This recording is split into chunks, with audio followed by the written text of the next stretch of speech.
All right, everyone, how's it going? This is Jesse, and I am on here just a little bit early to jump on our Christmas Snowman paint along today, just to answer questions, to say hello to some of you guys, etc.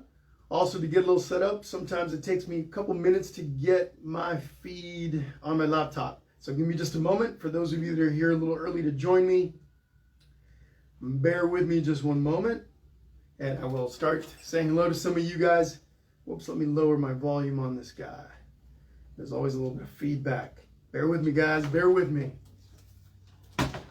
while I get myself situated. Once again, for those of you that have painted with me before, watch out for those scammers that like to post on the feed. If you have not painted with me before and it's your first time, be careful. If you see any links in the comments section, basically avoid them. Do not click on them. The live session to this video happens right here on Painting with Jesse. So I want to make sure that you guys stay safe. Do not click on any of those links. Give me just a moment. Almost there. At least I think I'm almost there. In just a little bit, like I said, I'm going to start looking at the feed here and checking out what you guys have to say. Checking out your questions and your comments and your hellos. I'm not sure why Facebook makes it so difficult to find. Sometimes it takes longer than it should. It should be a pretty basic thing to be able to find your own feed. I can find the feed that you guys see, but then I can't answer any questions. So, where are we? Bear with me, folks. Did I find it? Nope, not yet. Almost there. At least. Here we go. All right, looks like I found it. Cool. So I'm here a little early, everyone, just to be able to answer questions and things like that. At the very beginning, as you guys say hello and those sorts of things go by really quickly. But the main thing that I want to stress, please do not click on any of those links that you see in the comments section of this video. Scammers like to jump on here to take you guys to other links, to other websites, so they can try to charge you for this video. And who knows what else. I'm assuming they're also trying to steal identities and things like that. So please do not click on any of those links in the comments. So just trying to get this video situated. I don't see any comments just yet, but let's see here. Maybe this will do it. Hang on one second, folks. Hang on one second. Almost there. Again, it makes it so difficult for me sometimes. Anyway, in just a little bit, I'll describe the way this is going to work. We're not actually going to get started until right at 4 p.m. West Coast time. I'm not sure what that time is wherever you are. I know there's a lot of people that are joining us from all over the place. So and just right at 4 o'clock, whatever 4 o'clock is in your areas when we're going to get started. But yeah, I'm still having a hard time finding the feed where I can actually see your comments and such. So let's see here. Let me try something here. Let me try something a little different. All right. So for those of you that don't know me, my name is Jesse. I'm the artist and host of Painting with Jesse. On here, I teach you guys how to draw a bunch of really cool, neat stuff. The stuff that you see behind me are, most of them anyway, are tutorials that we've done here on the Painting with Jesse page. If any of you guys are interested in checking out some of the stuff that we've done in the past, you're going to want to go to the live tab on the main Painting with Jesse page. Click on that and you're going to be able to see the archives of all the different events that we do here. So if you guys are interested in checking some of that out, I definitely encourage you. I do a bunch of all ages events, and then I also do a lot of kids events, a lot of children's events, and all of those are archived, so you can go back and watch the live sessions. What's cool about those live sessions is that you can go on there, pause, forward, back up at will, right? And if you have to leave partway through, you can take off, and then come back to the video later. Same thing with this video. When this video is all over, you'll be able to find it in the same place, live tab. So if you don't get to finish with us today, you'll simply go there and look for the video when you come on back. If you can't paint with us, if you can't finish the painting today, or you can't paint with us, that's where you'll go to find it. All right, here we go. Looks like I found it. Well, it takes altogether way too long. All right, here we go. So your comments should start popping up here in just a little bit. Anyway, my name is Jesse, everyone. I'll repeat this stuff when we get started. Once we get to the official start time, I'll repeat all of this stuff. But for those of you that are new to this page, essentially the way that I do this, I'll show you guys. I'm going to have a canvas up front. I bring the camera nice and close so you guys get a really close view of what it is that I'm doing. But as we go along step by step, I'll do a step on my canvas, then I give you guys a little time to do it on your end, to implement it on your end. So whether it's a drawing piece or a painting part of it, depending on how difficult or how complex that part of the lesson is, I give you a little extra time. Okay, so in between those steps, I do answer questions. I look at what you guys are saying. You're saying hello, all that kind of stuff. I say hello to you guys. I give you guys shout outs, etc., etc., etc. We're gonna have a pretty big group today. Something like there were like over 2,000 people that said they were interested in joining us today. I'm sure not everyone's gonna pop into paint, but I do expect we're gonna have a pretty large group, and I still can't see your comments. I see my video and everything's up here, but I can't see any comments. So bear with me, folks. I'm not trying to ignore anybody. I'm sure a bunch of you guys are saying hello, but for whatever reason, the comments aren't popping up on my screen, and it sometimes happens. I don't know if it's a Facebook thing. Maybe it's my computer that just takes. There we go. Here we go. Awesome. So, and first comment I see is, I love the deer painting behind you. Are we talking about this guy right here? So, yeah, this is a piece that I'm considering doing maybe later in the month, a little closer to Christmas. We might end up doing this. But anyhow, now that I can see your comments, please drop your hellos, in the comment section. Let me know where you guys are painting from, who you're painting with, all that kind of good stuff. Especially at the beginning, the comments go by really quickly, so it's difficult for me to keep up with them. But the further down we go into the event, right, further down we go into our little art session, the more slowly those comments start to come in. So it's a lot easier for me to see those comments later. But anyhow, let's see. Deb and Sion says, hello, Jesse. Cindy Gus, how's it going? Yeah, let's do the deer. Gloria Marie, what's happening from Brooklyn, New York? Awesome, guys. So we have a nice large group right now, which is fantastic. Let me go over some of our supplies that we're going to be using today.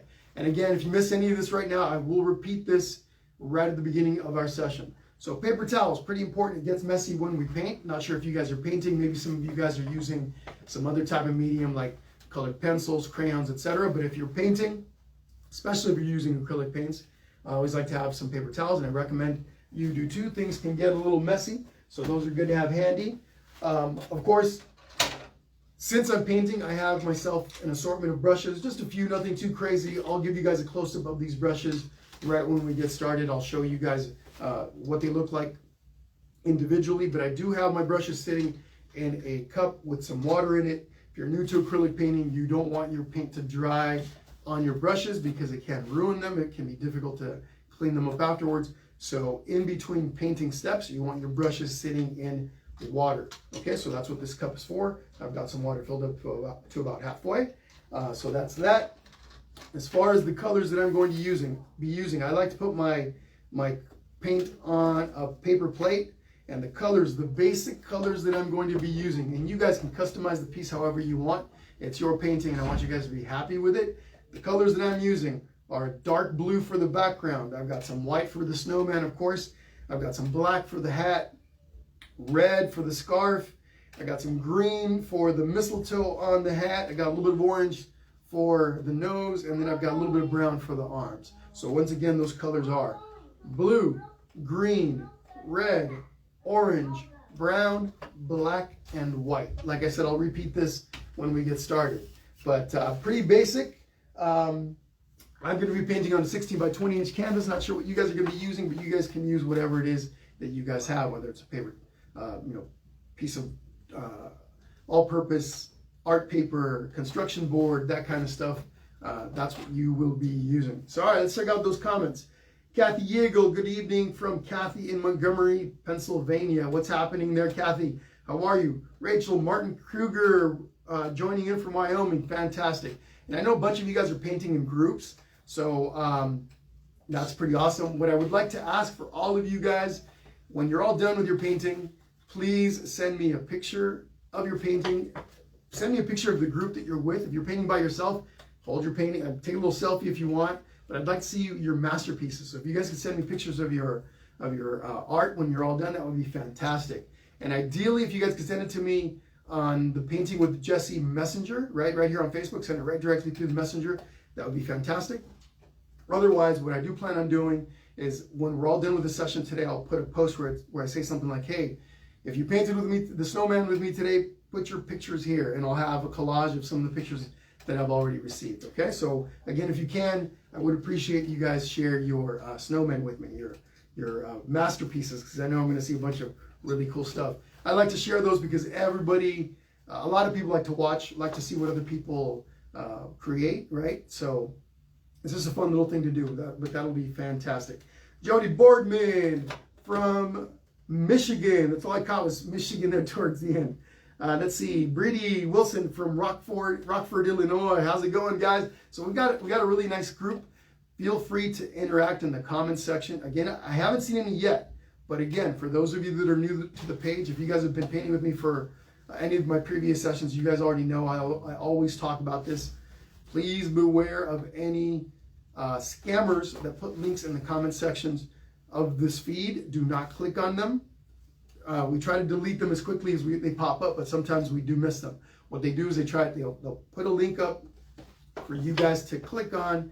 Supposedly the link will say something like, hey, come watch the live feed of this event here, right? And they put a little link there, you click it, and it takes you to a different website where they try to charge you for the feed. And I don't know what else. I've not clicked on them myself, but I've heard some people that have come to paint with me that have had the problem, and they'll see, hey, they're trying to charge me for this event when it's free, right? So just beware of any links that you might see in those comments, okay? So anyway, we're a couple of minutes out. Just one thing that I want to mention as far as this is your painting that you're going to be creating with me today. I'm here to guide you along and give you give you the step-by-step on recreating this, but you can make your own choices. You can change it up. I like to see people get creative. So whatever you feel like doing with your piece, please feel free to do so. One thing that I didn't mention that is an optional thing to have is a piece of chalk. Okay, just a basic piece of chalk is what I'm going to be doing the drawing with. We're going to do the background first, then we're going to draw with the chalk. And I want you guys, you don't necessarily have to have chalk, but the chalk helps. It's nice and easy to erase if you need to make any corrections. But if you don't have chalk, you have a pencil with an eraser, perfectly fine. Worst case scenario, you'll be drawing your piece, your snowman, with a brush and paint, okay? So anyway, but what I do want to say is, make sure you guys get creative with it. If you want to change things up, feel free to do so. Also, I'm going to be using a blow dryer to speed up the drawing process on the background of my piece. So I did mention I think I added that to the supply list later, or I might have put a post up saying, hey, if you guys have a blow dryer, you may want to have that. It's not necessary, but again, as an option, okay? So, all right, guys. Also, feel free to interact with each other in the comment section. If you guys have any questions for me, ask them there. If I see it, I'll answer it. I'll do my best to catch as many comments as I can, but like I said, they do fly by really quickly, so it is difficult to keep up with every single comment that pops up. What's up, Donna Baker? How's it going? Vicky Johnson from Alabama. Got people from all over the place today, which is fantastic. Let's see. Dino says, me and the wife here in Ohio. Welcome, guys. But welcome to everybody that's here. If you haven't yet, please hit the like button on the page. Not now. I don't want you guys leaving the video. Sometimes it's difficult to find, as you guys saw at the beginning of my feed here. But if you guys are new to the page and you haven't yet, please do like it. Make sure you like it. It's how you get the notifications for the page whenever I post new stuff. That's how you'll get that information. So a couple of things, folks, for those of you that don't know yet, I'm going to be doing this painting tomorrow. Tomorrow, 4 o'clock is our time. We're going to be doing this really cool little holly tree painting. So for those of you that aren't aware, please look for that event on the event page here on Painting with Jesse. For those of you that are already aware and are planning on joining in, well, come on out. I can't, whoops, I'm looking for my other painting. I can't wait to see you guys on tomorrow. And then next week, next Thursday, I got this kids event. All ages are welcome, but this is going to be on, well, I don't remember the day now. It's either Wednesday or Thursday. But anyhow, for those of you that have kiddos that would like to come join me, I'm going to be teaching them how to draw this completely from scratch. We're drawing and painting Olaf. And I believe it's Thursday next week. But don't quote me on that. Simply look for that event under the event page on Painting with Jesse, and you'll see that. Also, I'm working on some really cool stuff for the next few weeks. I've got a Grinch event that's coming up. I've got a Jack Skellington Christmas event coming up, and then I've got a couple of other things in the works. Let's see, Charlie Brown Christmas is also in the works, so stay tuned. But to be able to keep up with all of those events, you want to hit the like button on the main page so you can keep up with that. All right, guys, it's a little past 4 o'clock. So once again, for those of you that have just joined in, my name is Jesse. You guys are on my Painting with Jesse page. I am your artist and host here. I teach you guys how to create some really cool art. Most everything that you see behind me are lessons that we've done here on Painting with Jesse. You can find these if you didn't join us for the live feed. These are all available under the live tab on the main page. You guys can always go click on that and find those and join along and paint along with the recorded version. What's cool about those is you can pause, forward, back up, all that good stuff. All right, so okay, today we're going to be doing this cool little snowman piece, and what I want to make sure is that everybody understands is that you're going to be able to create. You can get creative with this, change it up if you'd like, make it your own. If you want to change the background on your snowman, please feel free to do so. If you want to change the color of your scarf, all that good stuff, it is your piece. So I want you guys to make your own choices. And I apologize if there's a little noise in the background, but I'm at my paint studio, and I believe there's some people outside. They're hanging out, making a little bit of ruckus, but it's no big deal. All right, the paints that I'm going to be using today, my colors. I've got some blue, I've got some green, I've got some red, orange, a little bit of brown, some black, and some white. Once again, blue, green, red, orange, brown, black, and white. If you guys have something along those lines, anything that's similar to that, you're okay. Of course, I'm going to be using a variety of paintbrushes. That's all acrylic paint. If you guys aren't familiar with acrylic paint, I'll talk a little bit about that once we get started. And I've got some brushes here. I'll give you guys a close-up of the brushes in just a little bit. Water cup. The brushes are floating around in there. I've got some paper towels. I'm going to be painting on a 16 by 20 inch canvas. You guys will be using whatever you have. The way this works, I show a step on my canvas. You guys follow along and do it on yours. I go to the next step, then I give you guys a little time to implement that step. So I go step by step. Between each step, I give you guys a little bit of time to do that step, okay? So in between those steps, you guys can ask questions, you guys can make comments, etc., because I'll be looking at the comment section in between those steps, okay? So all right, guys, without any further ado, let's get moving here. We're going to paint for about 2.5 hours. Okay, I know that might seem like a long time, but it will fly by really quickly. If you guys can't stay for the entire time, don't worry. The recorded version of the live session will be available for you to watch on replay. Okay, so again, if you start with me right now, you're going along and for whatever reason you have to leave, do not worry about it, because you'll be able to come back and start off wherever you left off. Once again, the recorded version of this lesson today will be available for you to watch later. But yes, it will take approximately 2.5 hours. I know, again, it seems like a long time, and bear with me, folks. I'm about to move the camera forward to give you guys a close-up, so just kind of avert your eyes if you start getting a little dizzy here. I'm trying not to move the camera too much, but anyway, there we go. And then, so yes, if you guys can't stay for the entire approximate 2.5 hours, do not worry. Okay, do what you can. Stay with me for as long as you can, and if you have to take off, you can. Also, if you start to fall behind, same situation. I have a particular pace that I like to keep. It's a kind of a medium paced process that we take. I think most people are able to keep up, but undoubtedly some of you will fall a little bit behind. That's normal. Don't stress. I do my best to try to keep it at a pace where everyone can keep up, but everybody paints at a different pace. So please just be aware that if you start to fall a little bit behind, do your best to keep up. But if you fall too far behind, just come on back and watch the recorded version, okay? So, all right. So, let's do this. Let me cue up a little bit of Christmas music, and I'll make a couple more adjustments here in just a little bit. Yeah, we got quite a big group today. It looks like over 800 800 devices, and a bunch of you guys are painting in groups, so that is a pretty large, got ourselves a pretty large event today, which is fantastic. But all right, let me cue up a little bit of Christmas music. I'll try to keep it really low in the background, at least for now. Maybe I'll turn it up a little bit later. Okay, but anyway, folks, if this is too loud, let me know. Just got to cue up a little bit of Christmas music to get ourselves in the Christmas mood. All right, so we got a blank canvas here. What are we going to do first? We're going to paint the entire background. I've got a dark blue that I'm going to use for that. Okay.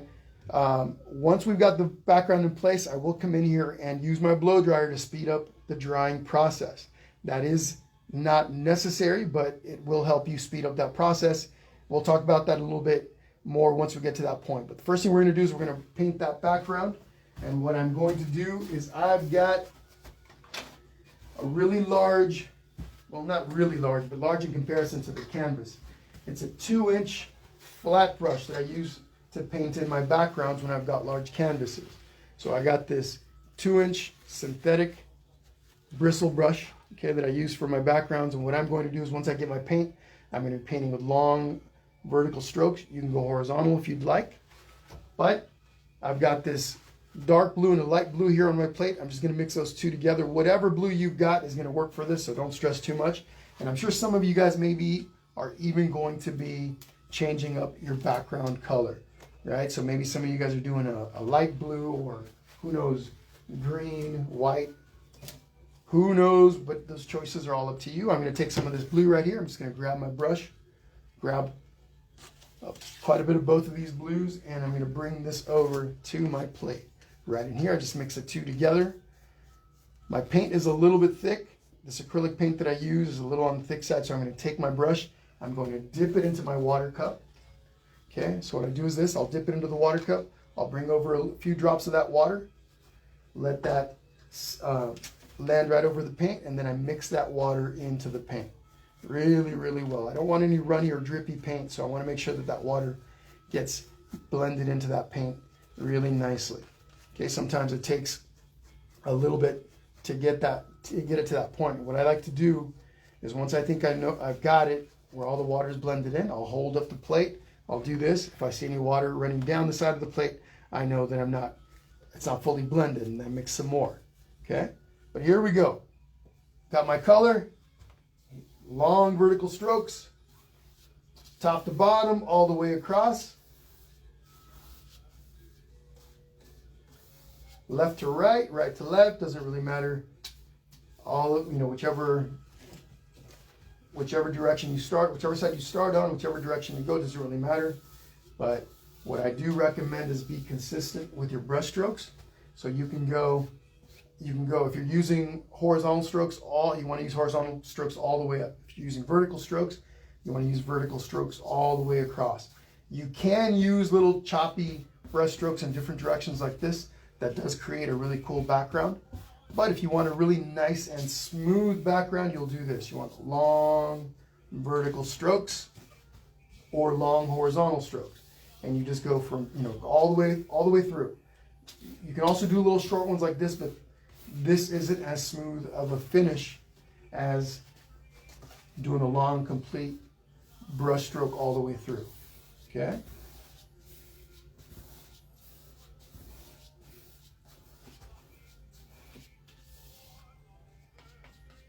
On my edges here, just to help get that paint to cover the canvas, I'm going to use these little short horizontal strokes like this, and then I'm going to come in here.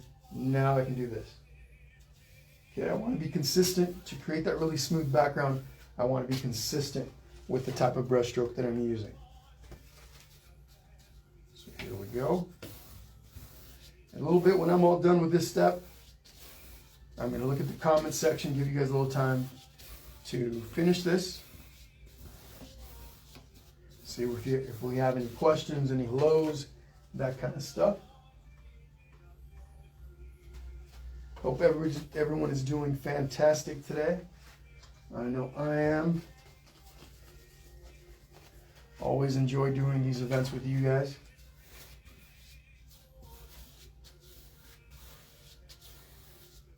All right.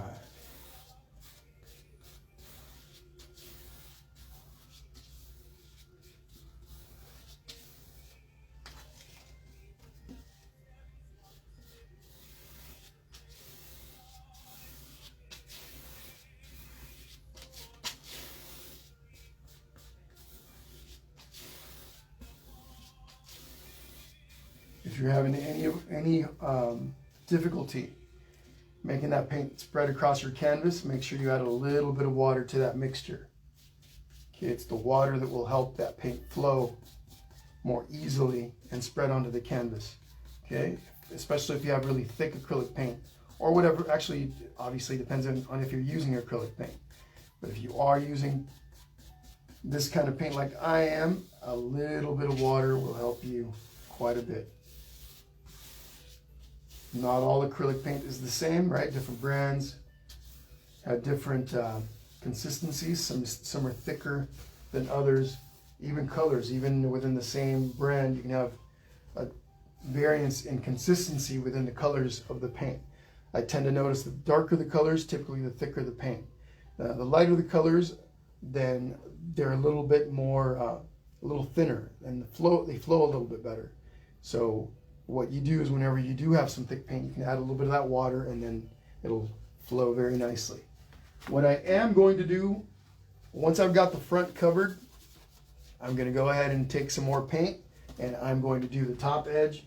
Obviously this only works if you're painting on canvas. If you're doing this on paper or canvas board or what have you, and you don't have edges like this, then don't worry about this. But this is something that I like to do. I typically will paint my edges.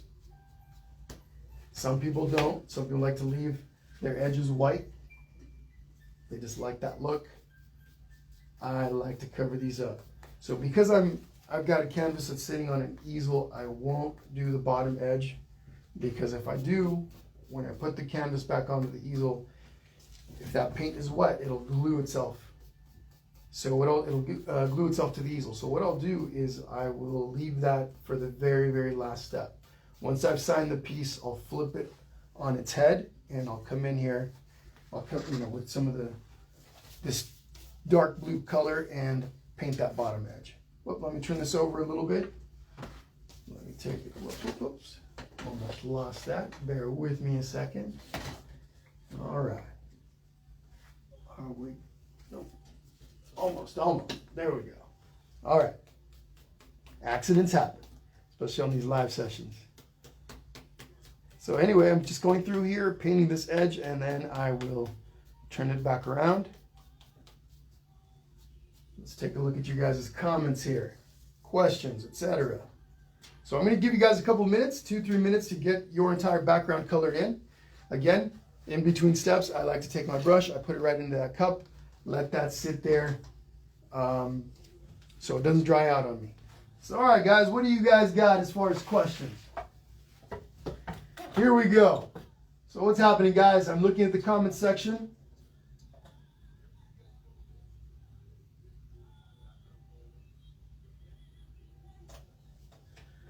Hannah Herrera, what's happening? Welcome back. Anita Moriram, I hope I pronounced that correctly. You are very welcome. It is my pleasure. Again, folks, if I've missed any of your questions or comments, I do apologize, especially early on. Let's see, Brenda Morrow, please respond. Really much, please. Well, sorry, Brenda, what is your question? Can you ask it now? I can't. It's hard for me to scroll all the way back up. Say like she's. All right, Brenda. All right. So let's see. Sandy Ambrose says we are using pencil. Sorry, folks. Comments are trying to fly through again, so I'm trying to keep up with them. Kyle Wynn, hi from New Jersey. What's happening? Shilpa says I have a puppy. Nice, Shilpa. Fantastic. So, all right, guys. So get your background color in place. All right, in a little bit, I'm going to bust out my blow dryer and help speed up the process a little bit. But let's see here. Got some new comments that came in. My daughter loves canvas painting. Somebody says, Marcy Moser, 2 daughters, and You know what, folks? Let's see if I can, there we go. Slow it down a little bit. Crystal Smith says, my daughter loves canvas painting and would love to post a picture she has done. Fantastic. Post it up, Crystal. You can post it up right here in the comments. We'll all see it, okay? All right. Jennifer Robinson, hi from Idaho. My kids and I are enjoying this together. Fantastic. Welcome to all of you that are here joining me today. It's fantastic and amazing. We've got a really large group. We've got almost 900 devices right now. It looks like we're right about at 900. So I do appreciate you guys all being here. Once again, I just want to mention that if for whatever reason you cannot paint with us today, or you have to leave at some point, you start the process and you have to leave, the recorded version of this will be available afterwards. If you go look for this under the live tab on the main Painting with Jesse page, that's where you will see it. But all right, folks, here we go. I'm going to grab a blow dryer. I got my blow dryer here in my studio. What I like to do is I'll come over here and to speed up the process a little bit, this is what I'll do. I'm going to go ahead and let's see. Put it on high. If you don't have a blow dryer, don't worry about it. Especially if you're working with acrylic paint, it dries pretty quickly.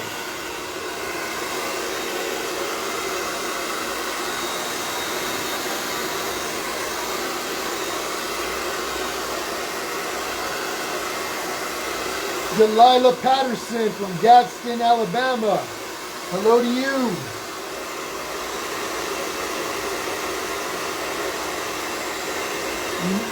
Let's see. Michelle from Hastings, Minnesota. Sorry, Michelle. I can't pronounce your last name. I'm a little far away from the laptop, and I was trying to make it out, but yeah, I couldn't quite make it out.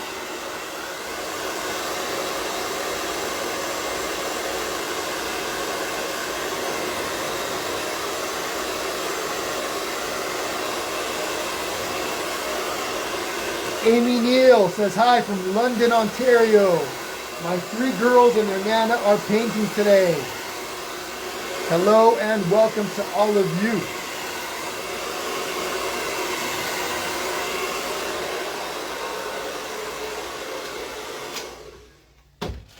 All right, everyone. Sorry about all the ruckus there with the blow dryer, but like I said, what that does is it helps speed up the drying process. So if you don't have a blow dryer, don't worry about it. I'm going to talk a little bit as I'm talking and as I'm drawing, or I start to draw the snowman, you will be able to catch up, or you can also do this over, as long as it's a little dry, you'll be okay. So I have, for the drawing process, I've got some pieces of chalk. I got a little bit of chalk right here. This is basic chalk you can find anywhere. I'd like to break these apart, and I'll use these to do a little drawing. The benefit of using chalk when you're drawing is that it comes right off, right? So if you make a mistake, you can simply, what I usually like to do is I'll take a paper towel and wipe right over the top, and that comes right off, okay? Well, give me a sec, folks. Let me just notice that I got my volume on my live feed on my laptop. I can hear myself a little bit, so I want to turn that down so there's no feedback. Well, but I think I also lowered the volume. Well, yeah. Bear with me one sec, folks. Bear with me one second. Got to make a little adjustment here.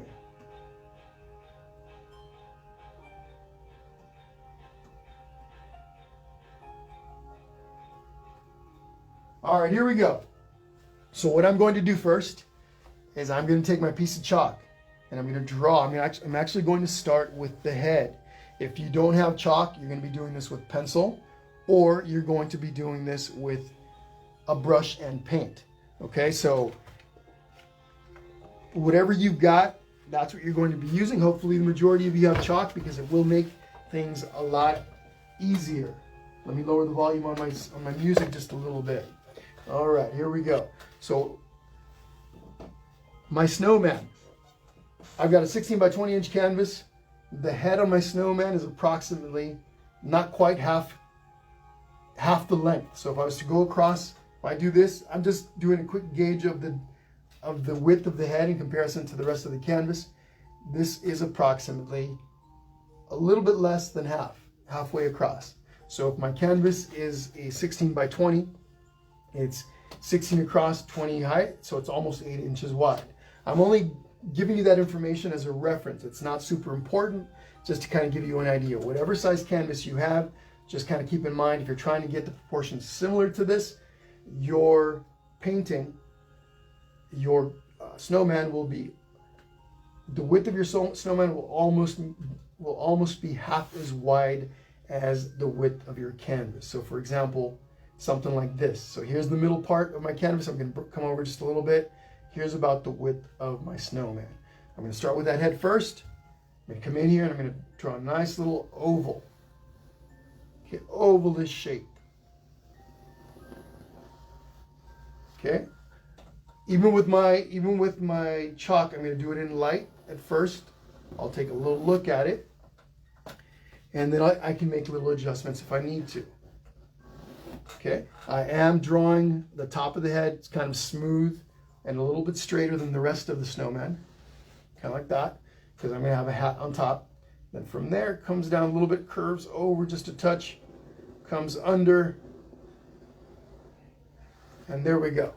Okay, so we're starting with this part first. We're going to move over to the middle segment, and then we'll do the bottom part.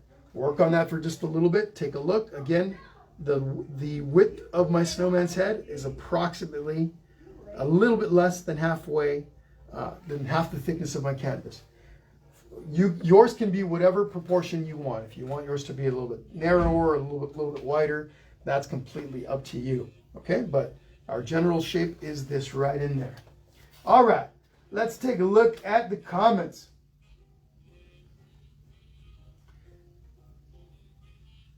See what we got. I'm going to give you guys a moment to catch up with this step. Again, folks, if you are doing this in pencil or doing it with the paint, it's going to be a little bit trickier, but that's okay. It works. Normally, the vast majority of my paintings, my sessions, when I teach you how to draw, I do it with pencil. Okay, so pencil is perfectly fine right over the top of this. The reason why I'm doing it in chalk, once again, it's just a lot easier to remove the chalk from if I make a mistake and I need to correct something. Now, if I was using a blank canvas, then I would do it in pencil. Okay, because I did the background first, the chalk is a better way of doing it, but a pencil will work. Doing it in pencil, it's perfectly fine. Okay, but all right. Vicky Brown Ferg says, do you have an owl painting? You know what I do? I do have an owl painting. It's more of a realistic owl, though. I did it, I don't know, a couple of years ago. Maybe after Christmas, start of the new year at some point, I'll bring out an owl. But I don't have a Christmas owl. I've been seeing a whole bunch of really popular Christmas owls floating around. No pun intended. We need my puns. Floating around the internet. I see those come up, and they look pretty neat. But anyway, folks, all right, here we go. Next step, the middle segment. It's almost a big round ball. Okay, obviously it's quite a bit larger than the head, so somewhere about right over here. We're not worried about the scarf right now. We're gonna go right in here. We're just gonna come down, curve it over. I want to leave some room at the bottom, right? So I don't want this to come all the way down to the bottom edge. I'm doing this lightly at the beginning to avoid having to make too many corrections. So bear with me. Once I get it right, I go ahead and make little adjustments. So I think that segment for me, for my taste, is a little too wide. So I take a little paper towel, I dip it into my water cup. The water's a little blue, but look at this. Nice and easy. I can erase my chalk. Nice and easy, and I can start all over. Okay? So drawing, whether you're drawing in pencil, chalk, or whatever, oftentimes entails little corrections. Nothing wrong with having to make little changes to your drawings as you go. Some people hate to have to erase. It's all part of the process, folks. If you want to become good at drawing, then you have to accept that making corrections is all part of it. Okay, let me lower the volume just a touch. Sounds like it got kicked up quite a bit. But here we go. So there's my middle section. Okay, right in there. And then I'm going to go ahead and do the bottom section. Nice and easy on each edge. I'm just going to grab a little a little section over here, just curve a line all the way to the bottom. Same thing on the other side. Okay, and there is the main part of our snowman. Got the head, got the middle section, and then we got the bottom section which gets lost past the bottom. You don't see it past the bottom edge, okay? But all right. Brenda Morrow says, I am so good. Awesome. All right, guys, so here we go. Looking through the comments.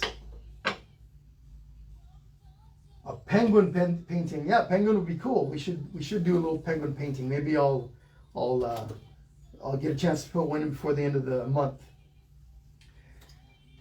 Penguins are also on the table. We'll see. Penguins and owls. We'll see. Maybe I can squeeze in an owl as well. We'll see. From time to time, folks, take a look at your masterpiece, right? So I take a little step back, and I just want to make sure that everything's okay. I can probably bring this edge a little over to the right. So it's a little over to the left too much in comparison to this one, but not by a lot, no big deal. I can either take this one and increase it, or I can take this one and I can make it a little bit smaller. So I'm going to choose to make this one a little bit larger. I'm not worried about having to erase this line because when I paint, I'm going to paint right over all of that, and it's going to get lost underneath the paint. Okay, so again, this is my correct line right there. I just made a little correction, but I got that from stepping back 2-3 feet away from my painting. I look at it and I make my correction. But all right, here we go. Next step, let's look at the hat. Okay, we're going to start with this section of the hat. Nice big hat, right? Hopefully everybody left enough room above the head to include a hat. If you're limited in room above your snowman's head, maybe your hat's going to be a little bit smaller, and there's nothing wrong with that. Okay, so make do with what you've got. What we're going to do next is we're going to start on either edge is okay, here or here. So right in here, I'm just going to draw a little mark like this. Okay, and then I'll come over to the other side and I'll do the same thing. So what these are here, they look like little horns on our snowman. They're these little guys right here, the edges of our hat. Just gives me an idea of where those are going to be. So once I've got those, I'm just going to come over, come up, a little bit on each side. Okay, just like that. And then I'm going to grab from each of these little points, I'm going to grab a line. I'm going to create a line that goes all the way across the top of the head. Okay, so just a couple little curved lines that go up, and then right over the top, here we go. Okay, there we go. And that, of course, is the little brim of the hat. Okay, so work on that for just a moment. A couple things as we're doing this, I always like to remind everyone, everybody's drawing, everybody's painting is going to look a little different. Do not worry about trying to recreate an exact replica of this. Just be aware that everybody, just understand that everybody's paintings come out a little bit different. Okay, so whatever it is that you're doing, the main thing is to have fun, enjoy the process, learn a little bit as you go, and everything's going to be okay. Okay, just want to make sure you guys aren't stressing out about trying to make an exact painting like this one. Who knows? Maybe your hat's blue. Maybe your scarf is green, right? Maybe your smile looks a little different. Your nose is longer or shorter. Your eyes are open. All those are choices you're going to make for yourself, and it's all perfectly okay. All right, next step. Let's work on that hat. So the hat, let's look at it for a moment. A couple little lines that open up and out, right? Got little straight lines that come out like this. So right here, right about right here on the top of this hat, I'm just going to grab my chalk, make a little line that comes out a little bit. Okay, it goes out at an angle. Okay, we're going to do the same thing on the other side.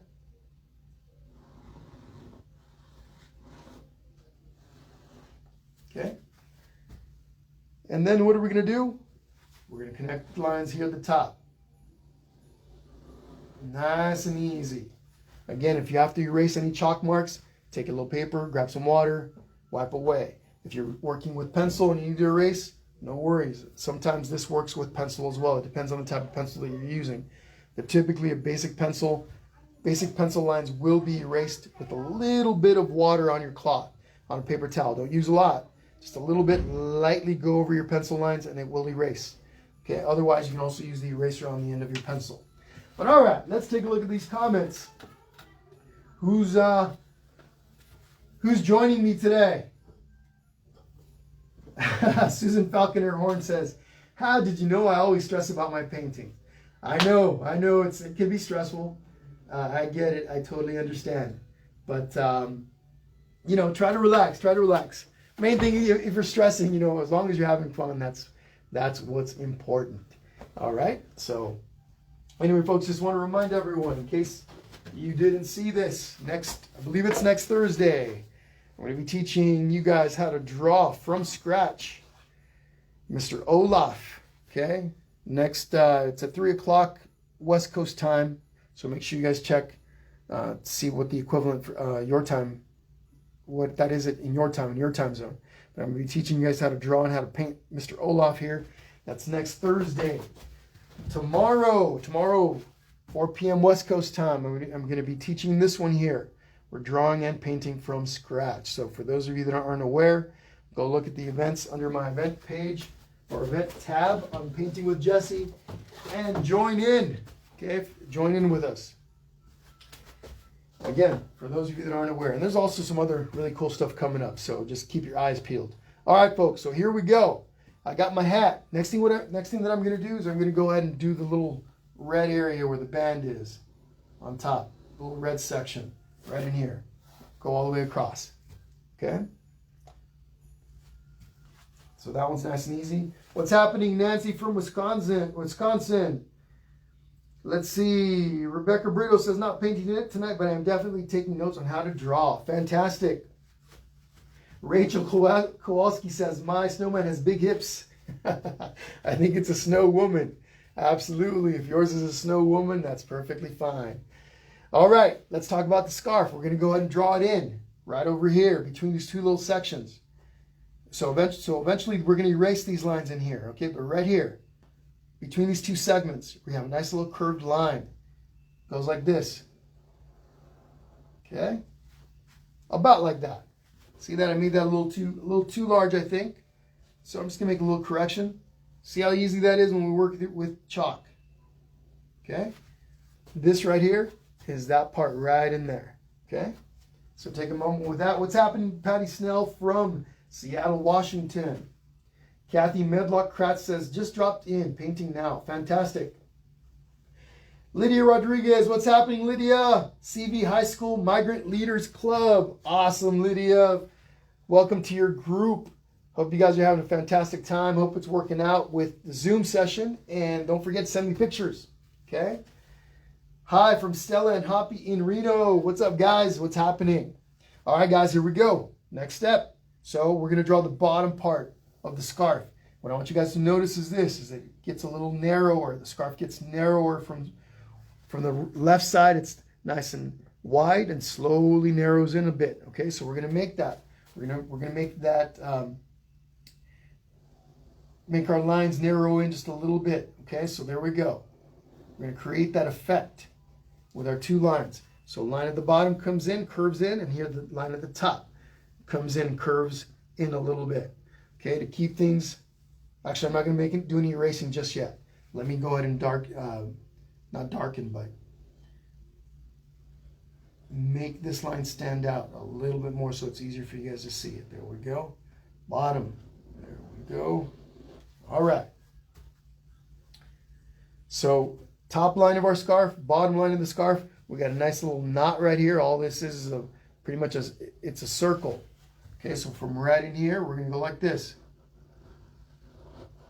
Nice little circle. Now, watch what I do. This line in here, that was the original outline of the bottom of the head. I'm just going to go ahead and I'm going to remove that. Okay, that's gone. Disappeared. This line right here, the line that we made originally for this middle segment, gone. Okay, look at that. Okay, just to avoid any confusion. Now we've got a nice little scarf with its knot right there. It's a little knot. Now I'm going to grab a little line and do that. So what's next? We got the ends of the scarf going out to the right. Let's start with the one on top. Okay, I'm gonna stop right after do the one on top. Okay, so that line goes out like this, curves out. This little curved line is that top part of the scarf. Okay. Actually, I'm going to give you guys about a minute or two to catch up. I don't want to go too quickly. Tisha Tish, newbie, and I'm loving it. So refreshing. Fantastic, fantastic, Tisha. Welcome. Priyak says, I am tired, but I am going to do it. It's fantastic. Fantastic. And then let's see. Let me see if I can scroll up here. There we go. The comments have slowed down quite a bit, as expected. Let's see. Patty Snell says, my kids are having so much fun. Fantastic, Patty. Shannon Bartell, hello from Michigan. Elise, Anna, and Grace. Hello, girls. How are you? Hope you're all doing great.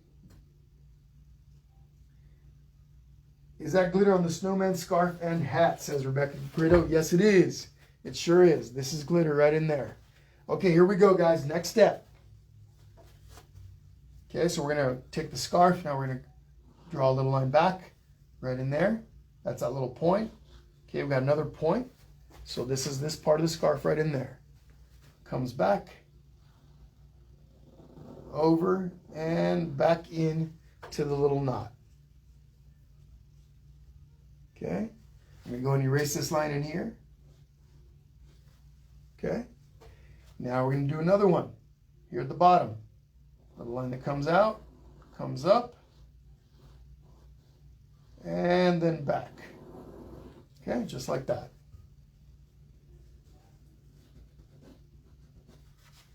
All right. Once you're done with this, we're pretty much done with all the basic drawing parts. We're going to start painting. Okay, so get the ends of your scarf in place. Draw those in, and then we're going to get right into painting. Okay, I'm going to start with the white parts of our snowman. So if you're already here, grab some white paint. I'm going to give you guys a couple minutes, and we're going to get right into it. Again, folks, I do my best to keep a pace that is going to work for most of you. Obviously, everyone paints at different paces. Some of you want to go faster than others. Some of you want to go slower, more slowly. But do the best you can. Try to keep up, okay? But just understand that, you know, there are different paces to this. And we can't rush it. Most definitely cannot be rushed. Otherwise, our painting will not look right in the end. I want to make sure everybody is able to create something that they're going to be happy with, okay? So about a minute, we're going to get right into that paint. All right, Robin Schultz says, we love it. Awesome, Robin. And again, folks, I noticed some of you guys are interacting with each other in the comments section. Fantastic. Feel free to say hello to each other, especially if you guys are painting in different places, right? Obviously, or else if you were painting in the same place, you'd be talking to each other. Let's see. Anita Moriram says, do we seal the completed project with an aerosol sealant, or is that not necessary? Fantastic question. So, do you seal your painting when you're all done? I will answer that here in a little bit, okay? We're gonna get to the next step, which is painting. We're gonna start the painting part of it. And as I'm painting along here, I'll answer your question. So I've got some white paint right here on my plate. I have this 1 inch, again, it's a 1 inch synthetic bristle brush. I am a fan of the synthetic bristle brushes. There's different type of brushes out there, but these create a really nice, smooth finish. And they're durable, they last a long time. So I'm just taking some white. I'm going to start right up in here with the head. What I'm going to do first is I'm simply going to go through here and outline right over my chalk lines. That's the cool thing about this. The chalk is going to get lost right underneath the paint. So I just paint right over my chalk lines, and then I go ahead and fill this in. Now watch what I'm doing here, folks. Watch my brush strokes. You're going to learn from me. Listen to what I say, right? But also watch me. I'm holding the brush back towards the back of the handle, and when I brush across the face of my snowman, I'm using these long horizontal strokes, but I'm curving them a little bit. By curving them, I'm already starting to create dimension in my painting. So there's a little bit of a 3D effect, right? I'm going to layer this a couple of times with paint. This first layer is a quick one. It's going to be a little transparent. I'm going to be able to see some of the background coming through. If yours looks like that, don't get caught up trying to make this perfect on this first pass. It's not going to be perfect. It's going to look like mine most likely if you're working with acrylic paint. Transparent, uneven, etc. You're going to be able to see brush lines. Don't worry about that. Put your paint down. Move on to the next segment. Here, the belly part, right? And again, so typically I will outline. The outlining keeps me within my lines, helps keep my brush strokes within my lines. So I will outline. See, right up to my scarf here. And then again, long curved brush strokes. I'm trying to follow the essential shape of my snowman's body. So this is a ball, right? It's a round ball of snow that kind of does this. So you use your brush to create that dimension already from the start. Okay, and again, it's a transparent layer of paint. I'm not worried about it right now because we're going to come back and do another layer over this. So let's go ahead and do all three segments. Okay, in the same manner. But anyhow, as far as the question, should you seal your paintings? It is entirely up to you. So what a sealant will do for a painting is it'll protect it. It'll prolong its life. Right, so for example, lots of times paintings over time will fade, especially when they're exposed to sunlight. Like for example, if you have a painting near a window, and then this is especially true with oil paints. But if you have a painting near a window and you've got a lot of sunlight coming in, the sunlight will fade, will cause your painting to fade over time. Also, dust particles will embed themselves within the paint and dull the paint, dull any shine that you might have in it, etc. So a sealant is a good way to protect your painting. And there's sealants that you can spray on, and then there's sealants that you can brush on. You want to use, if you're going to be using a sealant, and I don't use sealants on most of my paintings. It just depends. For the paintings that I sell, the paintings that people commission me to do, yes, absolutely, I protect those. But if you're going to be using a sealant, you want to practice a little bit. You can get the spray type that you just, once your painting's completely dry, and I give it a couple of days to dry, even though it's acrylic paint and it dries very quickly. Depending on the weather where you are, sometimes it can take a little longer to dry underneath. Even though the layers on top feel like they're dry, sometimes the layers underneath might be a little tiny bit wet and you can't tell. So just to be sure, I usually will give my paintings at least a day, sometimes two, depending on the weather. And then I'll come in with a sealant. You can use an aerosol sealant or you can use a brush-on sealant. Either one will work, but what you want to do is you want to practice. Okay, you want to practice on a scratch painting, let's say, so you get a good technique going. All right, so that's an answer to that question. But all right, folks, there we are. I've got my snowman all covered up with white paint. Again, we're going to do a second layer over this later. What I'm going to do next is I'm going to take some red paint and color in the outline of my scarf, or sorry, the inside of my scarf and this red band in here. Okay, so give you guys about a minute to finish up on your snowman, the body of the snowman, and then we're going to do the scarf. Okay, so give me 1 sec while I move my cup all the way over to the other side of my table, and I need to grab it so I can stick my brush back inside of it.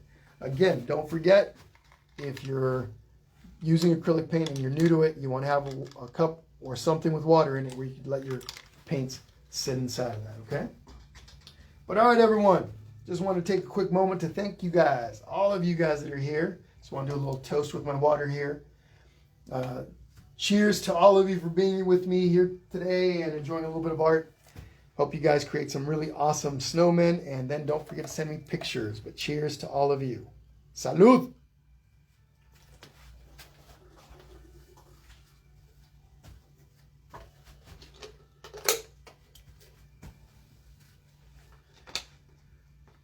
All right.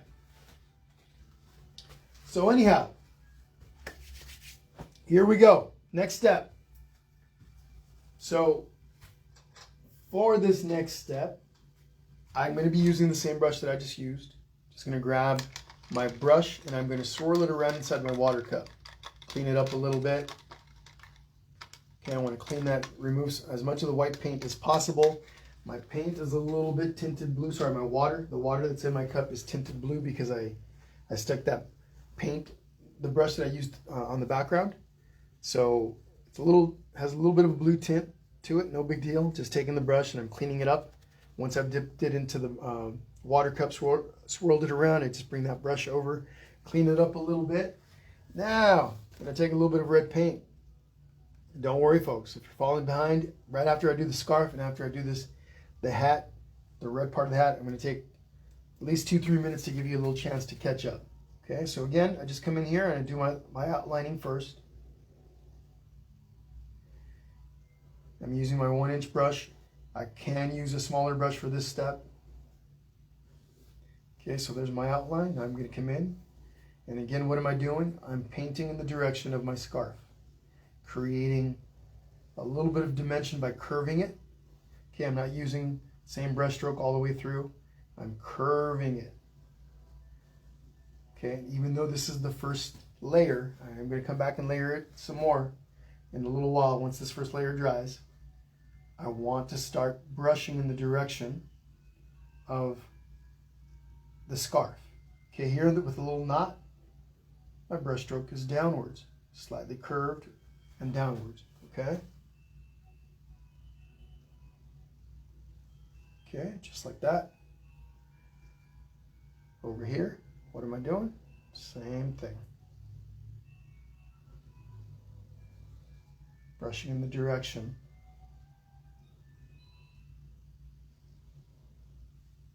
of the little ends of the scarf.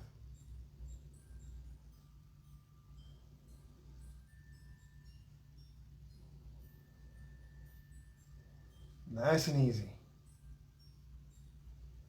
If you're holding your breath, take a deep breath. Breathe a little. I know a lot of times people like to hold their breath while they're painting. They'll be doing something like this, and they're like holding their breath. Sometimes holding your breath does help though. Here we go. So let me outline my band here on my hat. Now, long brush strokes all the way across, curved slightly. There we go. All right, everyone. Let's take a look at those comments. I'm going to let you guys catch up for a little.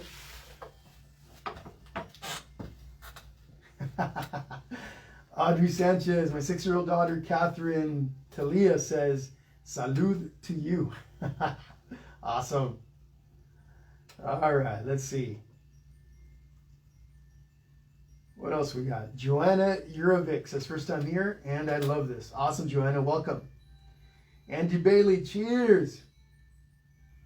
Shilpa says, I'm saying great. Awesome, Sadie. Fantastic. I appreciate that. I really do appreciate that. Maybe it's Sadie. I don't know. Is it pronounced Sadie or Sadie? Let me know in the comments here.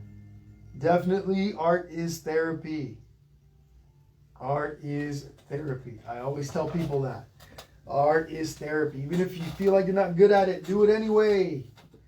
First, you'll get better with time, but it will most definitely, I think as long as the approach is correct, it will help you relax. Anita Davis says hi from Muleshoe, Texas. Muleshoe, Texas. Awesome, Anita. Hello to you. Thank you for being here today.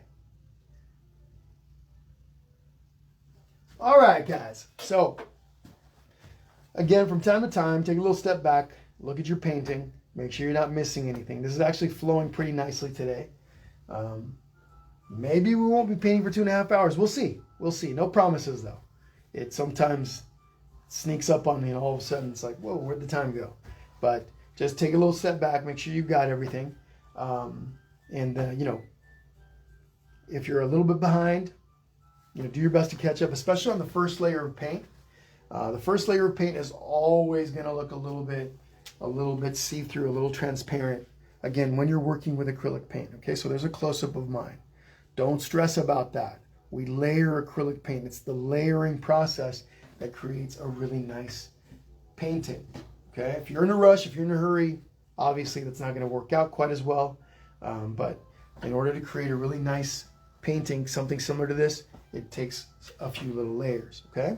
So, but all right, guys, let's talk about the hat. I'm going to take regular paint. I know we've got this mistletoe right here that we're going to add in later. We're going to paint all the way through on the brim and on the top part of that hat. So I'm going to switch brushes up here. Let's see, at least I think I am. You know what, I'm going to use, I'm going to use the same brush that I just used. Clean it up a little bit. Black overpowers pretty much any color that you've got on your brush. So you don't have to clean it up too much if you got any red on yours, if you're going to be using the same brush that you use for the scarf. But you clean it up enough to where you have very little paint on there. Now when you grab the black paint, you don't really have to worry about the two colors mixing. So I grab some black paint right in here. I'm going to outline once again. I use the skinny edge of my brush. Okay. By the skinny edge, I mean this, right? It's skinny. I'm not using the broad part of the brush. I use the skinny edge of the brush to outline. What you can also often do is use a smaller brush. Outline with the smaller brush to help you maintain control near those edges, and then switch to a larger brush to do the inside, the larger inside part of the hat. So there we go, got the edge in place. Now I can come in here and again, long. You can also do these vertically. Both will work. But by doing this, doing long curved brush strokes, what are we doing? We're creating dimension.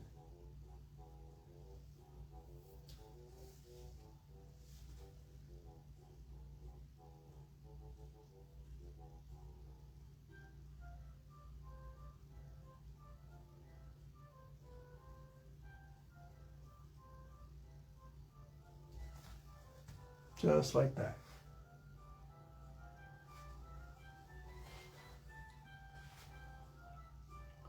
Okay. Then we're going to do the inside on the brim. Same technique.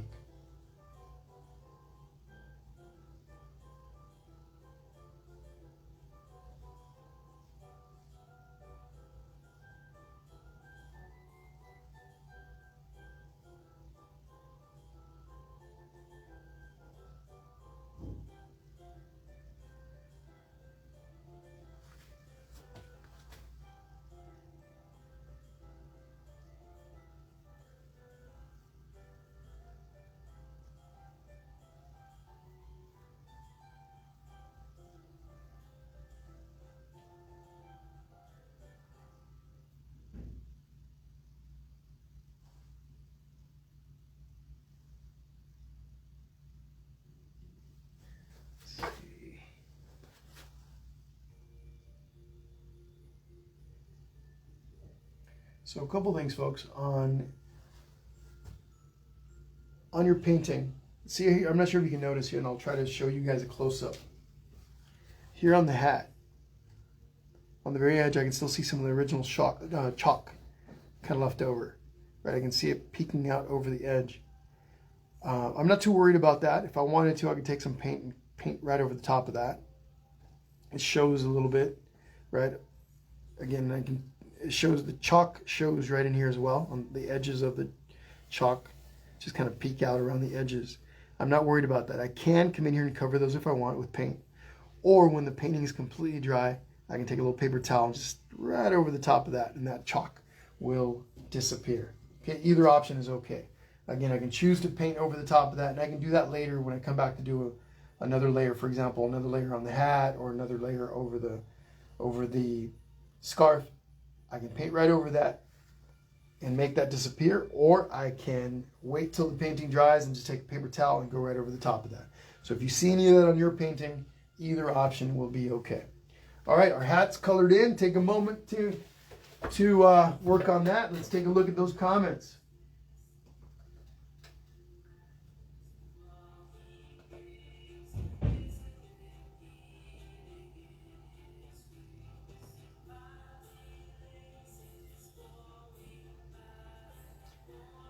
So we got a scammer in the comment section. I see it down the very bottom. Do not click on that. I'm going to ban from page, and now I'm going to go in there and delete it.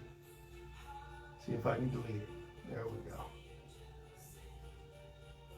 Delete. So be careful, folks.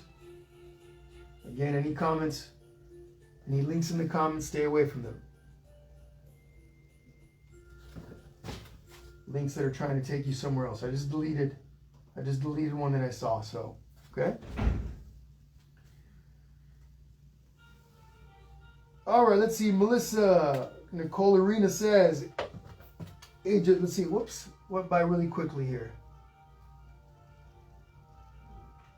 Let me see if I can get back up to that comment. Somebody mentioned in the comments that I'm moving kind of quickly. But again, folks, do your best to keep up. You know, do your best.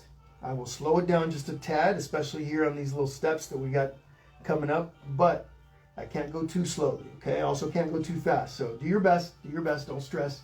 The video is going to be available afterwards. You can always come back to it, okay? Melissa Nicole Arena says we have ages 4, 8, 11, 13, and 14 having family fun. Fantastic. Fantastic.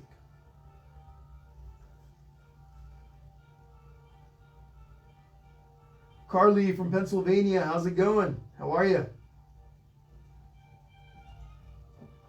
Oh, I see. So we got the scammers popping up. While you guys paint, I'm going to go through and ban them. So ban from page and then delete. Sorry, folks, those weird comments that you see. You know, those are the scammers. Don't click on those links. Just going through trying to delete them.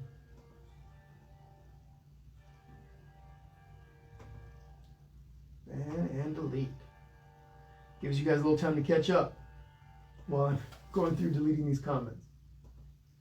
They came later in the feed. They got a little smart. The other feeds other events they've been doing it. They come in at the very beginning. This time looks like they waited a while to come in when we're not expecting it. Sonia Renee says, oh, Renee from Arizona. Yeah, the Grinch is coming up, folks. Grinch is coming in within the next week and a half approximately. So, okay.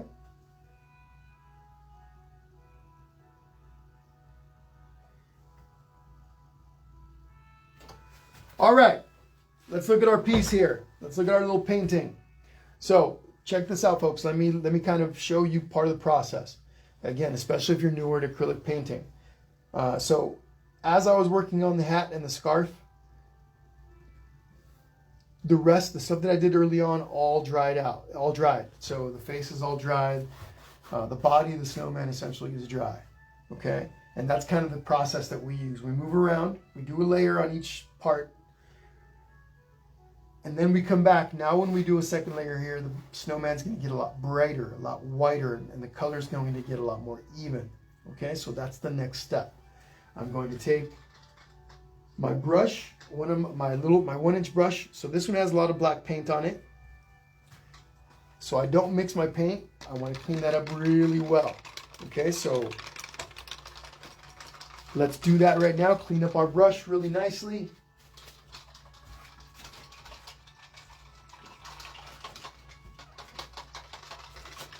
Don't forget to grab a paper towel. Squeeze out some of that excess paint. We don't want a gray snowman in this case. We want a nice bright white snowman. So you want to make sure your brush is cleaned up. Unless you're using a different brush, right? Maybe you've got spare brushes there with you. As I do here in the studio, I can reach over and grab another one, but I also want to show you guys how we do this, right? So I'm cleaning up the brush. If you're near a sink, you can go right over to your sink, rinse it off. Okay, there we go. So again, as much of the paint as I can, I remove it. Now I'm going to jump in here and we're going to do another layer of white paint right over the top. Again, I followed the same direction as earlier, nice and curved, long brush strokes.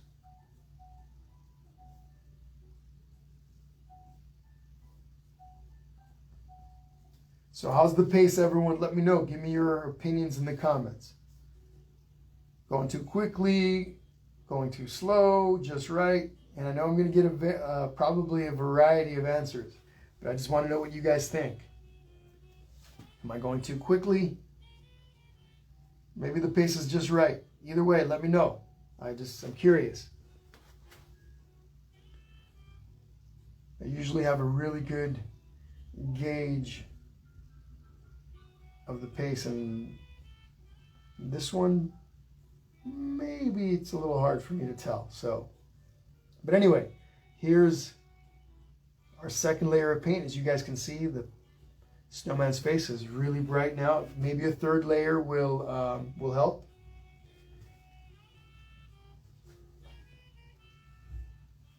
Okay.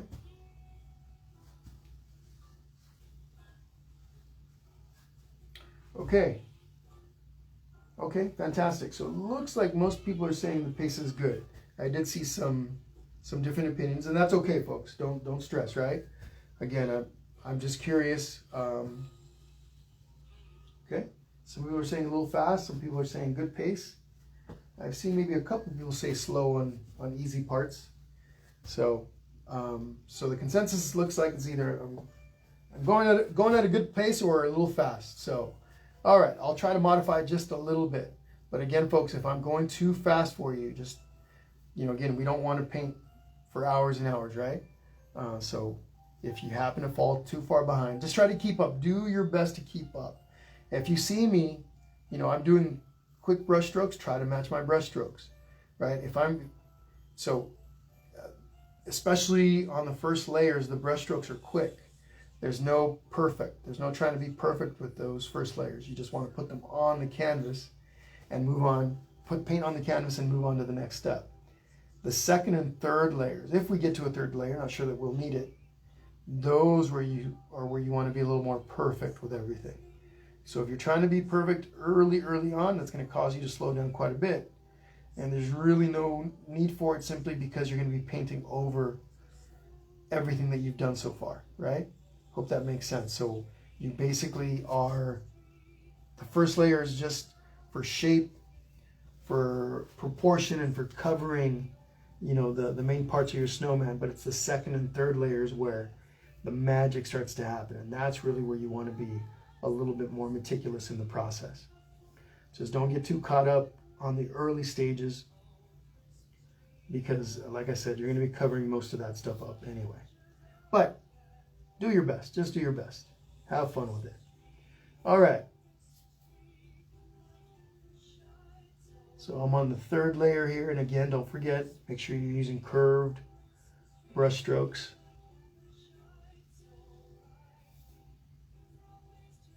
If you're drawing straight across like this, your snowman isn't going to have much dimension. And that's okay too, right? If that's what you want.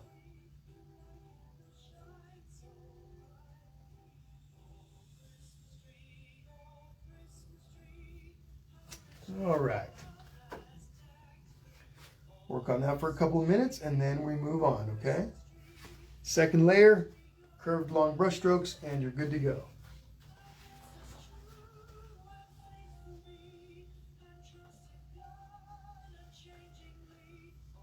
So Sherry Pena says, I think my problem is the colors are bleeding. I may need to blow dry between colors. Okay, so as long as you're moving from one step to the next, you should, it just depends on the temperature of where you are. If it's really cold, the drying process is going to take a little longer.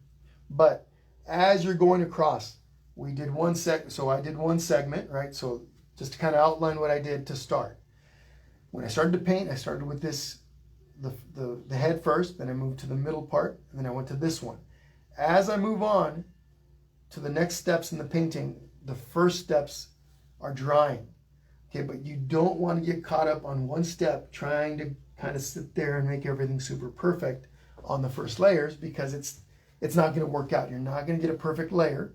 One, you're going to spend a lot of time on it, and then that's what's going to cause you to fall behind, right? And I'm not sure that this applies to you. Just kind of trying to see if that you know, that might apply to you, right? So what you do is you work on one layer, you move on to the next, okay? And then you come back on the second layer. This is what starts to happen. But yeah, but you want to avoid putting wet paint over wet paint, because that's not going to really work out too well, okay? So you want to do your best to make sure the layers below are dry. But all right, folks, so just to give you guys a little time to work on that, I just want to remind everybody that next week we got the Olaf painting on Thursday. Tomorrow we've got that really cool ornament piece, the holly tree. For those of you that haven't seen this, the holly tree will be the event that we do tomorrow at the same time, same start time as today. I am working on a Grinch painting, a Nightmare Before Christmas painting, and a Charlie Brown Christmas painting. And there's going to be probably at least one more in there somewhere. Okay? Yes, great observation perhaps. Jocelyn says, or you have too much water on your brush if it's bleeding. So if your paint is dripping at all across your canvas, then you definitely would have too much water. You want to add more paint to your mixture. And I don't know that that's what's happening, but just kind of keep in mind, okay? But all right, everybody, next step. Here we go. We're going to do a little bit of red. We're going to do some red layering over the scarf and on the red part of our hat. Okay, so here we go. Brush. And I kind of cheated a little bit. I got a brush. I got a second one of these brushes. Already has red on it. Just going to grab some red paint right here. Otherwise, I would take the brush that I just used for the white, clean it up a little bit. Not super important that I get all the white off of it. But I would clean it up a little and then come on over and grab some red and do exactly what I'm doing now. Red especially tends to be really transparent. So the red paint might require a third layer, we'll see. The scarf might require a third layer, we will see. Again, don't forget, continue painting using brush strokes that are long and go in the direction of your scarf.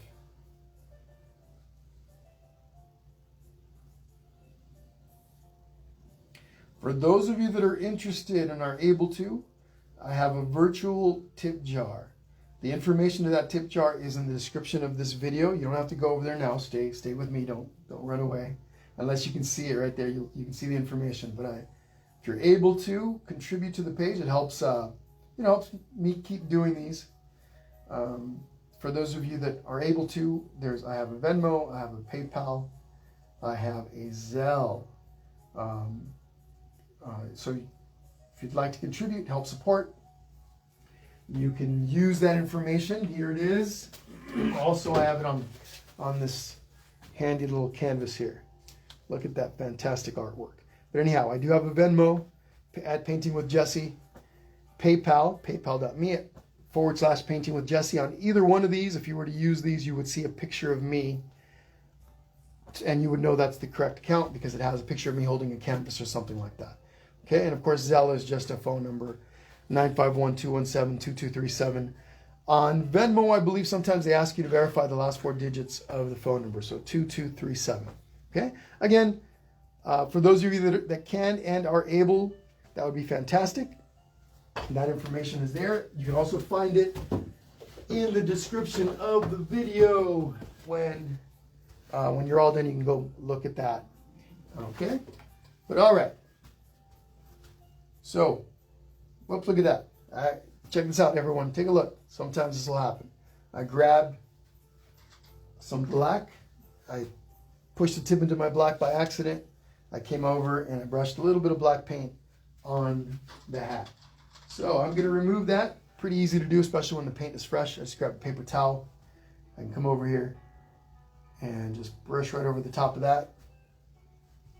Pull it off. I can also use a wet paper towel and lightly remove this. Again, especially when the paint is wet, it's really easy to do. If it was dry, as long as it's not super dry, it's pretty easy to do. A little water on a cloth or a paper towel. But here we go. Just grab me some more paint. Just gonna come over here and paint right over the top.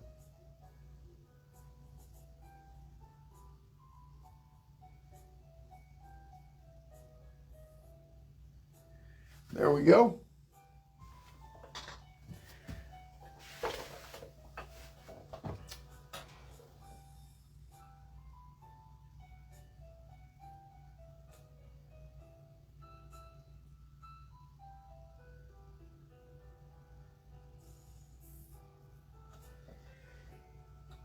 Hey Sherry, if you have a chance, Sherry Pena, if you have a chance, take a picture of your piece and send it to me via Messenger. I'll try to look at it if I can.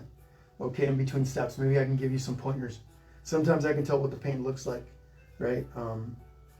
But yeah, send me a picture if you can. Jennifer Johnson asks, will you post this later? My paint needs to dry so I can add more later. I only had waterproof acrylic available.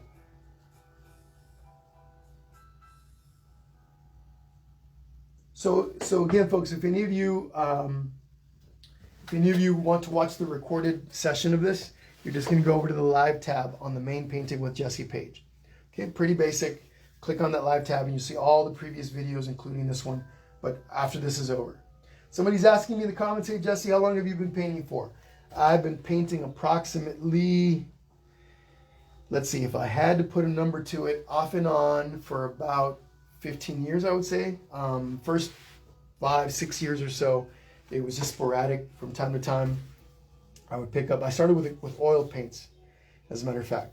And I would just kind of just practice on my own, a little bit self-taught. I think I bought a book one time that taught you some of the basics, but for the most part, just experimented a lot. And I don't want to say I completely taught myself, because that's not true, right? You always there's YouTube. Back then there were also YouTube videos. I think I watched a couple of Bob Ross videos. So there's all kinds of different resources out there. But I experimented a lot, and just over time picked up how to paint. Then I picked up acrylic painting. I have been drawing since I was really, really little, though. I grew up being able to draw from a really young age, so that helped a lot. I think art is something that a lot of my family does. My brothers and sisters are all pretty artistic, so it's something that runs in the family. But I started with drawing first when I was really young. But thank you for that question. All right, folks, so here we go. I just did another layer of red on the scarf and on the hat. Right here, the red band. I'm going to go ahead and do a black layer right on the actual hat itself. So even though this is all pretty solid black, I can see a little bit of that background blue peeking through. I'm going to take my brush here, clean it up a little, take some black, and go right over the top of the first layer. I need to load up with a little bit more black, so give me one sec.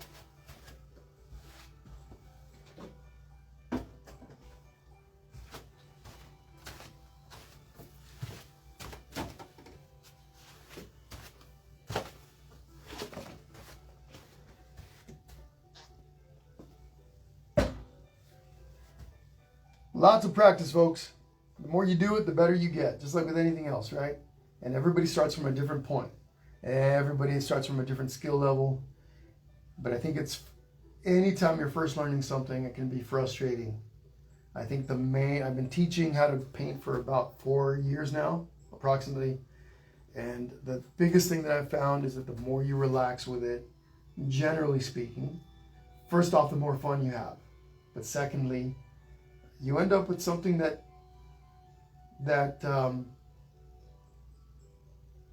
is something that you're happy with.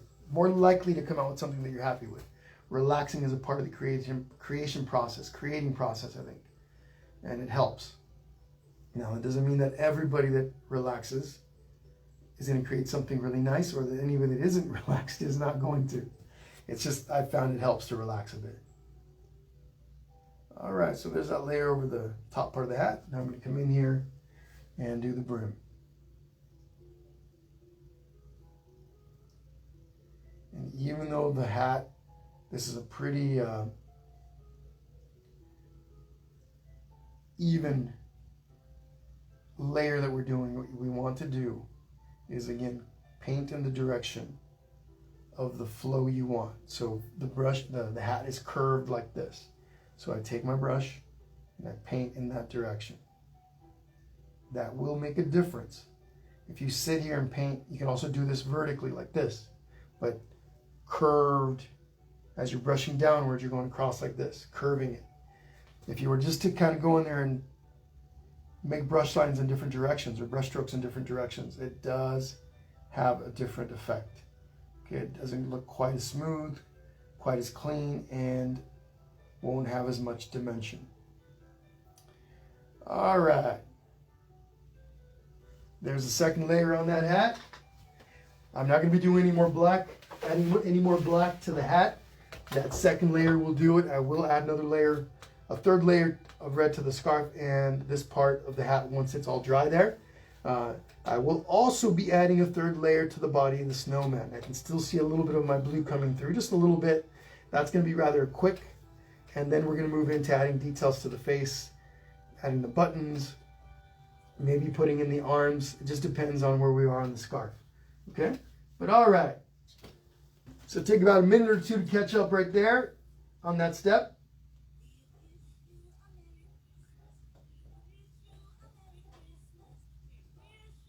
Let's enjoy a little bit of music there in the background.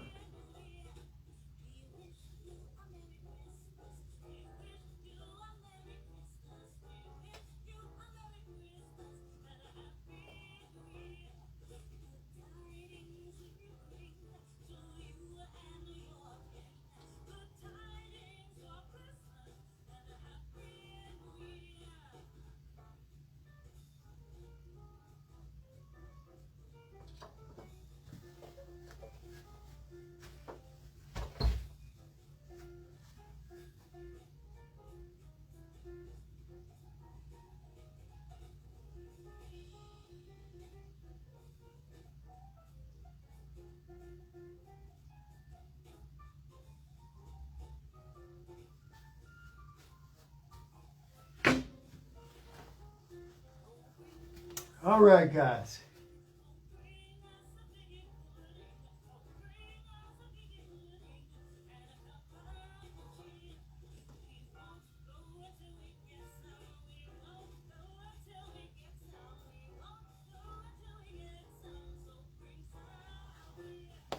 Looking in the comments, just trying to see if there's anything new popping up. Any questions?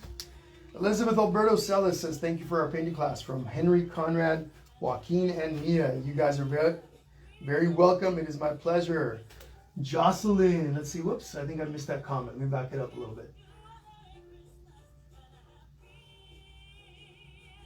Jocelyn says, my daughter has been painting for 8 years and she is 11. Wow, that's fantastic. She got an early start. That's definitely key. It helps quite a bit.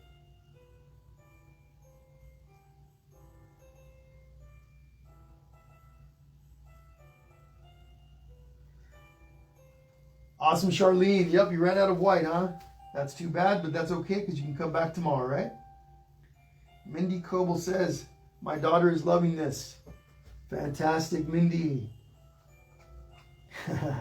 Letting Mac, Patrice says, letting Max 5 years old stay up past his bedtime for this. He's having a blast. Thanks, Jesse. You're very welcome, Patrice. All right, guys, so here we go. We're going to add a second layer of white to, or third layer of white to our snowman. This one should be a fairly quick layer. So grab your brushes, clean them up a little bit, and here we go.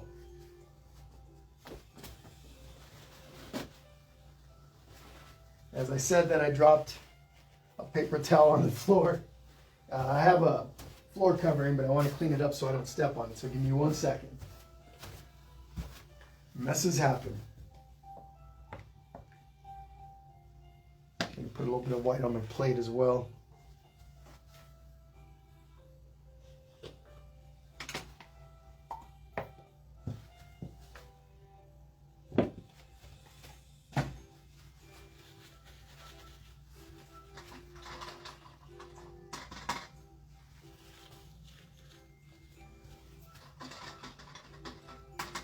All right, everybody, here we go. Third layer of white coming up. Don't forget. Now I'm going to start picking it up a little bit. Brushing in the same direction. Follow the curve of the face.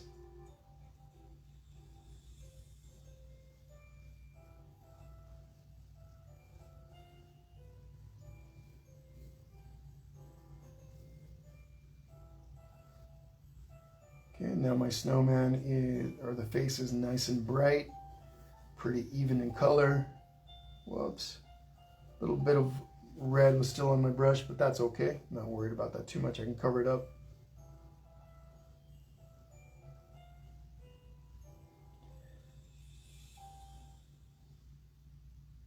Holding my brush back towards the back of the handle helps me relax. Doesn't have to be super precise. If I was drawing with lots of detail or intricate small lines, then I'd be grabbing my brush a lot closer to the tip, closer to the bristles.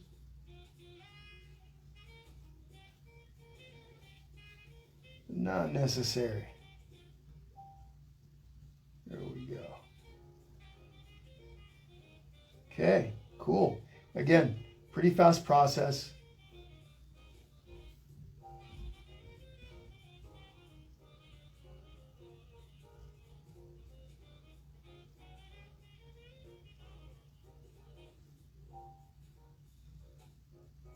All right.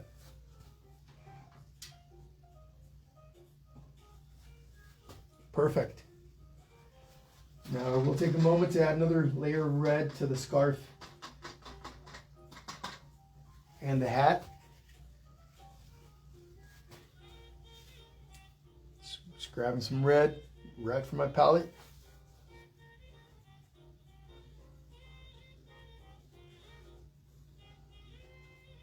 And who knows, maybe your scarf is going to need a fourth layer, but you'll look at it, make that assessment. If you feel like it needs a fourth layer, then you'll come in for a fourth layer, or maybe it only needed 2 layers. Maybe it only needed 1 layer, depending on the type of paint or the background color you chose. Because the background in this one that I chose is dark, and because the red is transparent, I can see a little bit coming through, which is why I require, in this case, at least 3 layers. That's how acrylic paint works often. Lighter color paint over a darker one, you'll see the darker layer coming through. Okay, pretty common. And so we layer. Okay, there we go. And then let's do the hat.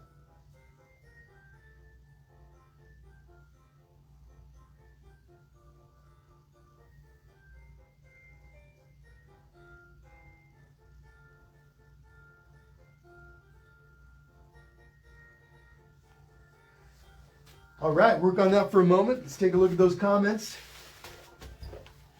See if you guys have any questions or anything new has popped up. Don't forget, folks, I'm going to ask you guys to send me pictures of your masterpieces. Please share those with me via Messenger on Painting with Jesse.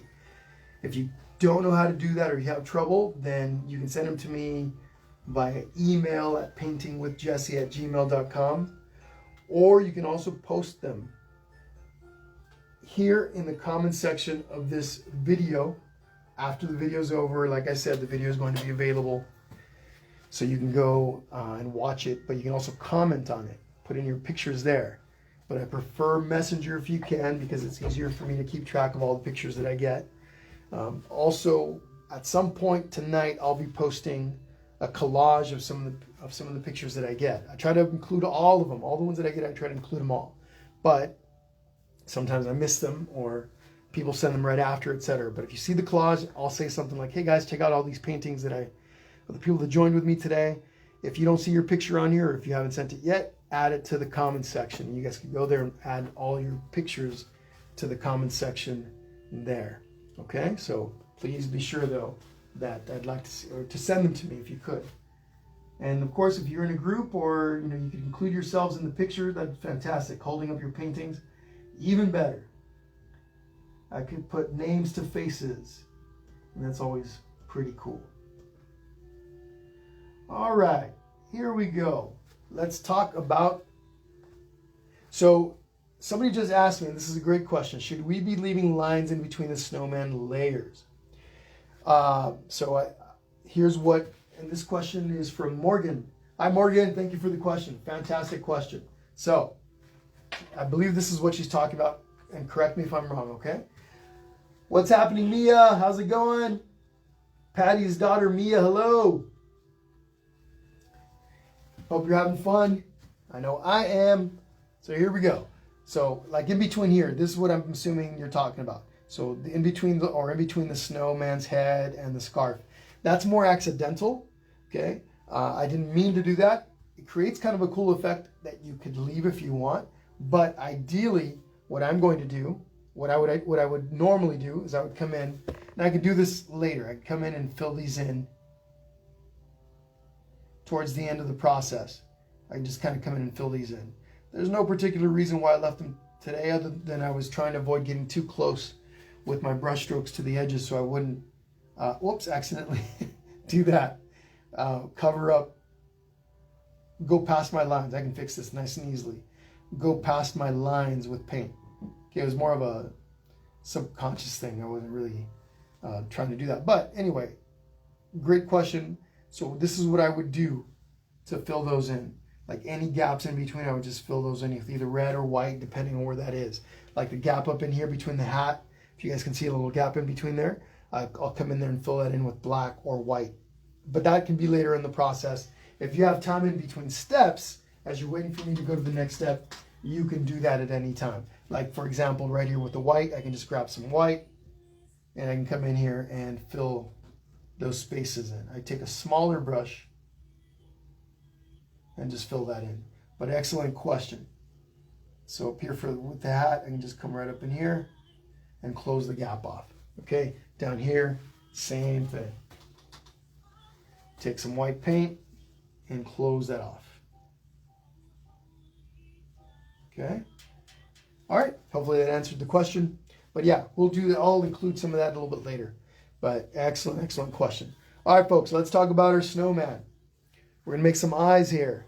I got this little tiny liner brush, again, synthetic bristle brush. Nice and skinny point. Okay. I'm going to take some black paint. We're going to do a little drawing. Now you can do this with a pencil if you want to. If you're a little uncomfortable doing this with paint right away and you want to practice with pencil instead, you can practice on a piece of paper, etc. But we're going to start in with these lines for the eyes. Yes, Anita, exactly. The lines look intentional. Shading, personally, I'd leave them. So that's an option you could make, right? That's a choice you could make. Like I said, I think they look kind of cool, and you could leave them and it would work, or you could simply cover those up, okay? But I've got a little bit of black paint right on my skinny little brush here. I'm going to start with this left eye. We want to leave some space in between. Obviously, we're going to have a nose sticking up in between the eyes. So find a little spot. Here's what I like to do when my canvas obviously is upright. I like to get a nice little stable brush stroke. I can take my hand, I place it up against the canvas, putting my fingertips on there, and I'll take my painting hand, put that right over the top. And I can do this anywhere on my canvas where I have space. Put my painting hand right over the top. Now, this helps stabilize my hand as opposed to having to draw with my hand floating like this, especially if your hands shake a little bit, your brush stroke might be kind of wiggly. Your lines will get wiggly. So I'll take my hand, gently press it up against the canvas, take my painting hand, my drawing hand, put it right on top of that wrist. Now I've got got support to stabilize my hand. Right in here, I'm going to start with a nice little point. My little line goes over. Okay, there we go. Little outline. Okay, I'll come over and do the same thing on the other side. Before I add any eyelashes or anything, I'm going to go ahead and do the same thing over on the other side. Again, a little space for the nose. Okay, something like that. Okay, take a look at your lines. Then you'll want to add, or it's up to you, but this is optional, add some eyelashes. 1, 2, 3, 4. Little snowman. My snowman has 4 on each eye. 1, 2, 3, and 4. Okay? You could also, if you'd like, make your lines a little thicker. The lines here for the main shape of the eye, for the long line, are a little thicker here towards the end. On my original, I like that effect, so we're just going to come in here with, again, a little skinny brush. Add a little bit of thickness here toward the edges. Same thing on the other side. Okay, just like that. Take a moment with that. We've got about 2 minutes. So Olivia Roth says, how would I do it if I want my eyes open? So great question. It depends on which direction. Well, I guess it does. It kind of depends a little bit on where your snowman is looking. So give me 1 sec. See if I can find a way to show you here. So let's pretend. Got a little Sharpie here. So let's see. I got my little snowman's head like this. Okay. And you want to make little open eyes. It depends on what it depends on you and what type of eyes you like. But your little snowman can have little oval eyes like this. Okay, little oval eyes. Maybe little eyelashes that go over like that. Or maybe it doesn't have any eyelashes. But maybe it has a pupil. I don't know, right? Another type of eye would be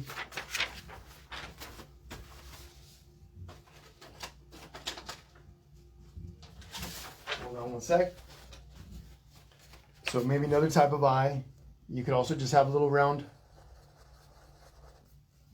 black pupils, right? And that's all you see. You got your little snowman like this. Okay, you have your little nose, something like that, right? So there's different ways you can do it. There's different eyes, different types of eyes. I mean, do you want SpongeBob eyes, 2 big eyes in the center? It just really depends on what you're looking for. You could have little, more like this, eyes that look a little more like that. What I would do is look up on your phone or on your computer, take a moment, look up some different types of eyes, eye samples, cartoon eye samples, and get an idea from that, okay? And go with something you like from there. Try to recreate those. But all right, here we go. Next step. So we got a little nose that we're going to create right now. I've got some orange. I'm going to take the same little brush that I was just using. I'm going to clean it up a bit because obviously we're just working with black. Now, all that nose is an upside down triangle with a little rounded base. So if you were to look at this like this, without, you got a straight line across, looks like this. Okay, you got a triangle. The bottom, the base though, is curved instead of being straight across. So I got this nice orange color right here. I'm just going to take this, and what I'll do first is I'll make a little point where I want my nose, the tip of the nose to be. Okay, so somewhere in there is where I want that nose, very tip of that nose to be. And it could go a little higher. It could go, I mean, depending where you put it. If it goes up into your hat, that's okay too. So on each side, I'm just going to draw, watch my pinky. I put my pinky, find a little spot that's kind of dry on my canvas. Put the pinky there for stability. I'm just going to come down on each side. Straight little line like this. Okay. I can also take my hand like I did earlier, go like this, and do the same thing. All right, let me take a little step back, see if I like that. I do like it, so I'm going to go with it. I'm going to bring it down just a little bit. Then I'm going to curve the bottom part of the nose. So again, think triangle with a curved base instead of a straight across base, okay?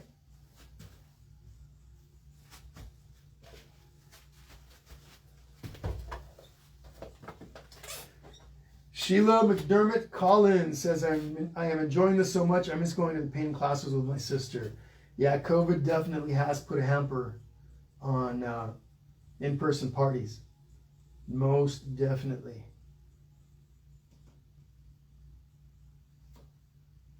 But we make adjustments, right? We do what we can.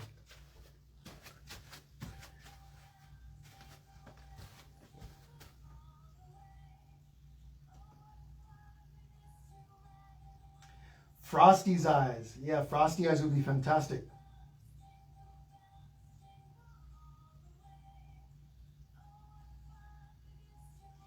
Sherry Pena says my snowman looks like a glam lash snow woman. Awesome. Sherry, you're gonna have to send that. You're definitely gonna have to send your pictures. All of you are gonna have different looking snowmen, snow women, snow people. They're all gonna look different. So I look forward to seeing your awesome paintings. So please do not forget to send me those. When I post those up, people really, if you guys look at those comments, people go through there really looking closely at all the paintings. Last week, for those of you that aren't aware, last week already? I think it was. We did this one right here. Okay, we did this painting right here. For those of you that are new to the page, maybe, first time painting, first time you hear of the page, etc. Last week we did this one right here. And when everybody sent, we had like, I think we had on, it was like 930 devices painting at one time. I don't know how many people that ended up being, but a lot of people painted in groups. Anyway, I got a whole bunch of pictures, and when I posted them, people got a really big kick out of seeing those. So please be sure to send me yours. And again, if you could include yourself in the picture, that would be fantastic. So all right, let's fill in our nose. Sometimes I feel like I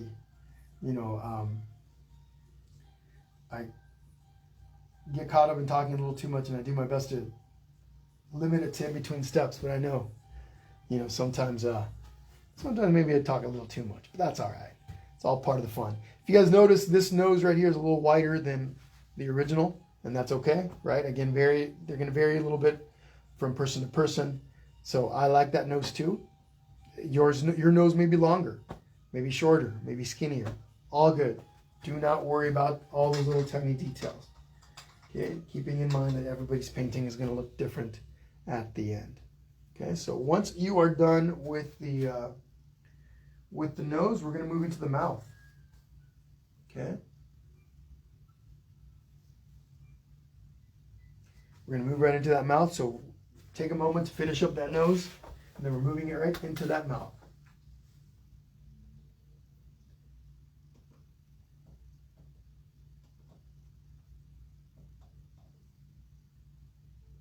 I'm going to turn up the music just a little bit.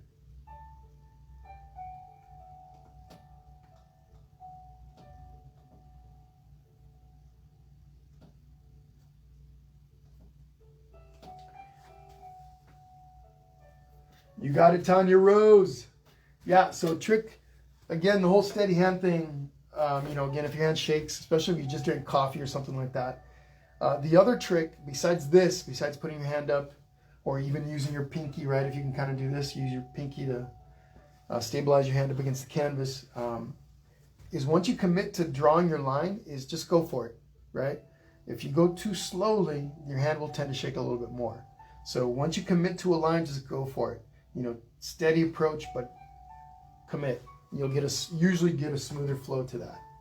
So Jane McKay Corbin says, my face isn't dry yet. It's okay. So it's okay, Jane. You can actually draw over your wet paint, okay? Don't stress too much about that. If you want to wait till it's dry, no worries. You can wait also if it makes you feel more comfortable with that. But again, once we do the face a little bit, we're going to move down in here to the body and do the little buttons down in here. We're going to have the details in the scarves. So if you want to come back to the face once that's dry, you can do that, okay? But we're going to move right into the mouth right here. Is what I'm going to do this. I've got a dry liner brush right here, real skinny brush. I was going to do this without any paint. I'm just going to do this and look at it. This is how you can practice a little bit how and envision what the mouth would look like on yours. Okay? You can actually, your brain will kind of pick up the smile that you're creating with the movement of your brush, right? With the brush stroke that you're doing this, your brain will pick up on it and it'll imagine that line. So kind of do that a little bit and play with what kind of smile you'd like to have on your snowman. So the little edges of my snowman's mouth are going to come up to about right here. But I can make a wider smile if I want. I can make a shorter one if I want. So about from here to here. And again, I can just kind of come in here and do this. and I'll see it. My brain will see it. Okay? So do that for just, a couple of tries. See what you want to have as far as the mouth is concerned. And then once you figure out what you want, what you can do is simply this. Come over and put a couple little marks, really light dots, and you can barely see mine, where you want the end of your smiles, the smile to be on each side. So I've got a little dot right here, a real small one. Then I'll come over on this side, and I'm going to do the same thing right here. Okay? Little tiny ones. And the reason why I make them so small is if I don't like them, it's easy to either erase them or to cover them up. Okay? Once I have those dots in place, I'll take a little step back and I'll go, yep, do I like it or do I not like it? In my case, I like it, then I go right ahead and move on. So what I'm going to do is I'm going to start down here, where the bottom of the mouth would be, this bottom part. And I'll keep my dots relatively small at first, spacing them out a little bit, because I'm going to make them bigger in a moment. However many dots yours has might be different than mine, might be different with from whoever you're painting with, but I'm keeping the dots nice and small so that I can erase them if I don't like them. And I'm keeping spaces in between them because the dots are going to get bigger. Okay? So here we go.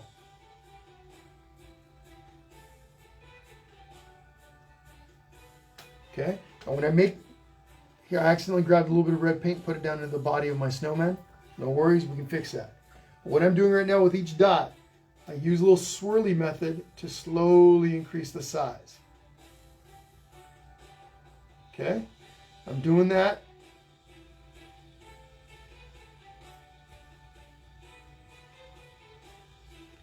And they don't have to be perfect circles, right?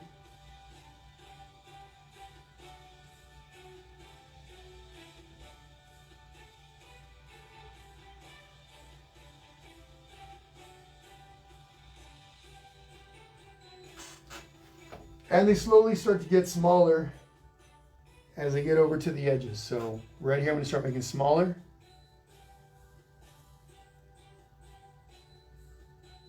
Smaller circles till I get all the way to my little edge. Maybe my little edge circle is just a little dot. So again, back to this one. Little swirl action to increase the size of it a little at a time. Okay, till I get to where I want. Okay, I can also use it. See, now I've got this big gap in between these two. Watch what I'm going to do here. So even though my dot is way over here, I'm going to start increasing its size over to this side. I'm going to start adding the paint to the right side, and so I close the gap between the two dots.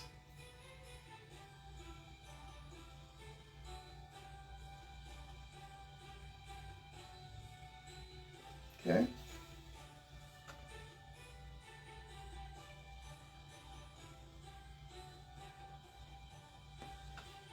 All right, last little dot.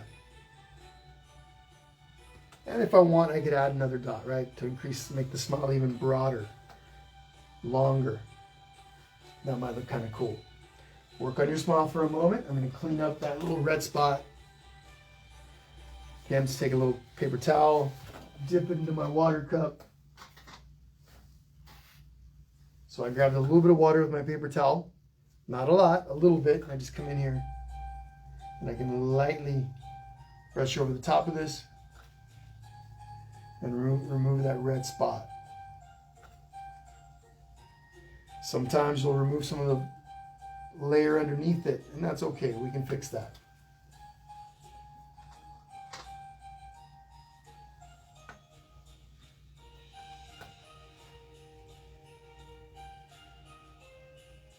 So just grabbed a little bit of paint with a small brush here. The paint right over the top where I accidentally removed that paint.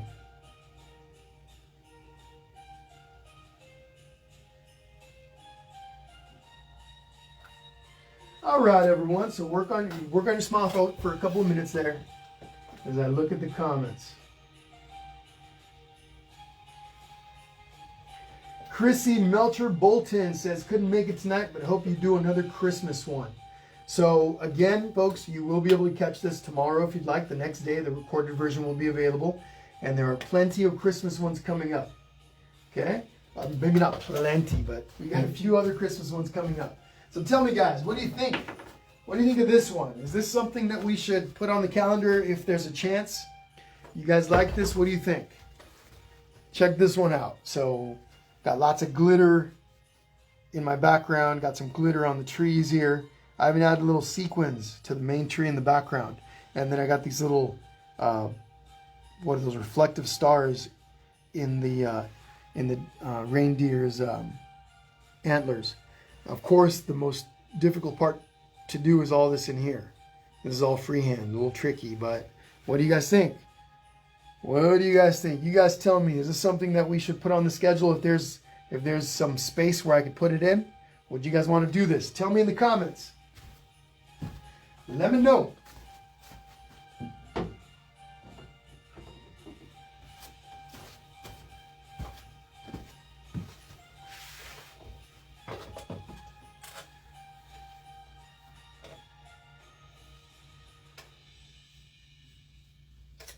All right, awesome. Looks like a lot of you guys are saying yeah.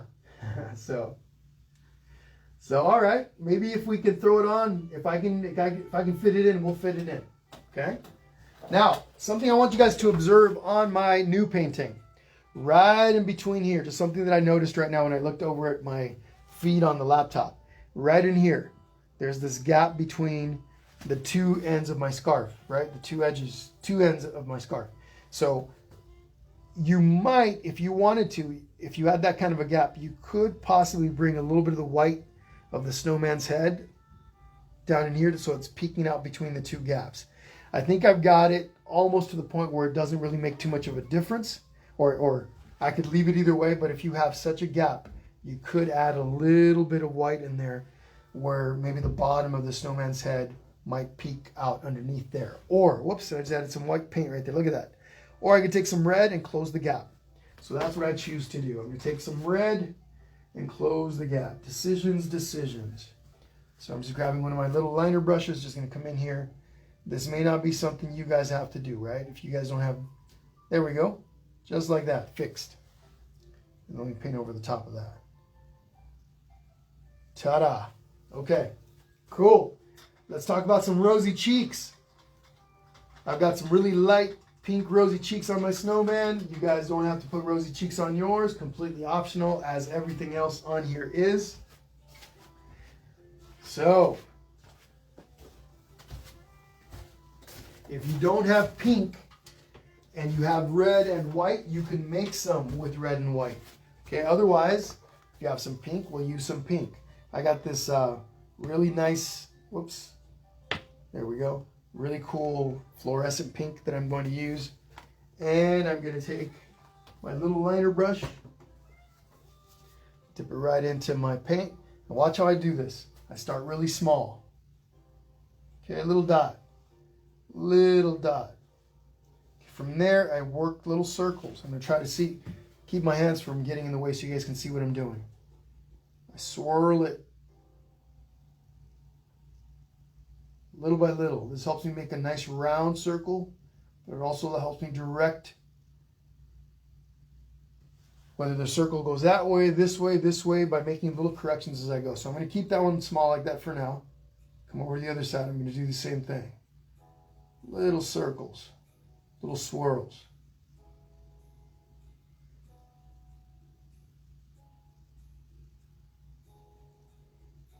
Okay. Make this one a little bigger.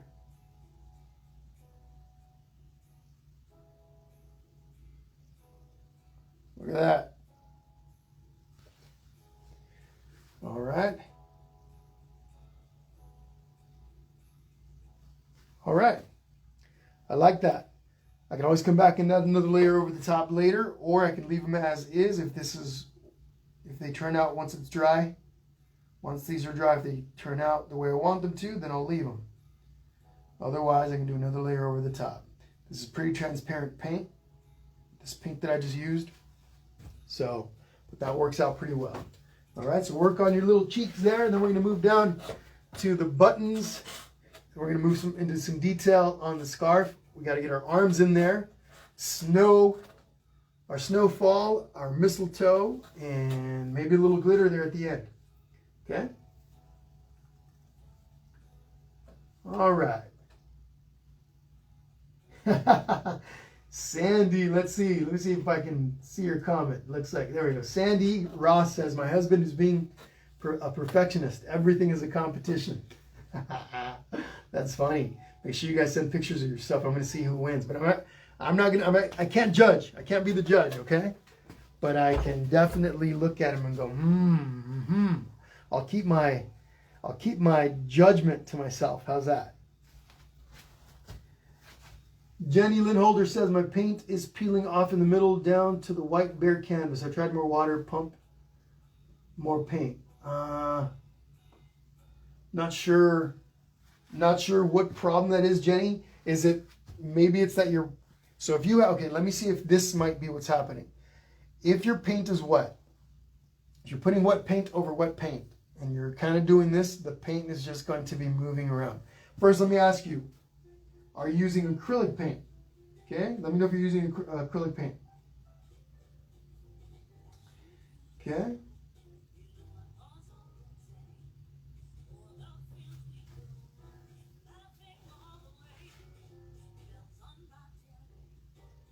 Oh, Robin Marie. Yep, that's perfect. I love that tip. So Robin says using the back of the brush, of a brush to make a circle. So in other words, she means like this. So you would take this, you dab it into the paint, and now you come in and dab it. Okay, you could, if you want nice round circles, right? If you're looking for maybe a little bit, you know, something that doesn't quite look like a really nice circle, then you do it by hand. But we can use these. I like to use this technique for the snow.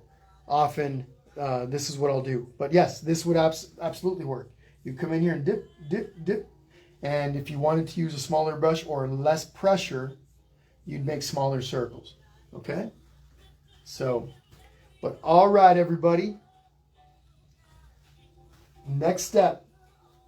So, we've been painting for about 2 hours. Okay, see how the time flies? It's already 2 hours in, or almost 2 hours into the painting part. So, because we don't want to paint for 4 hours, right? We don't want to paint forever. We got to keep the same pace that we've got, or otherwise we're going to finish really late.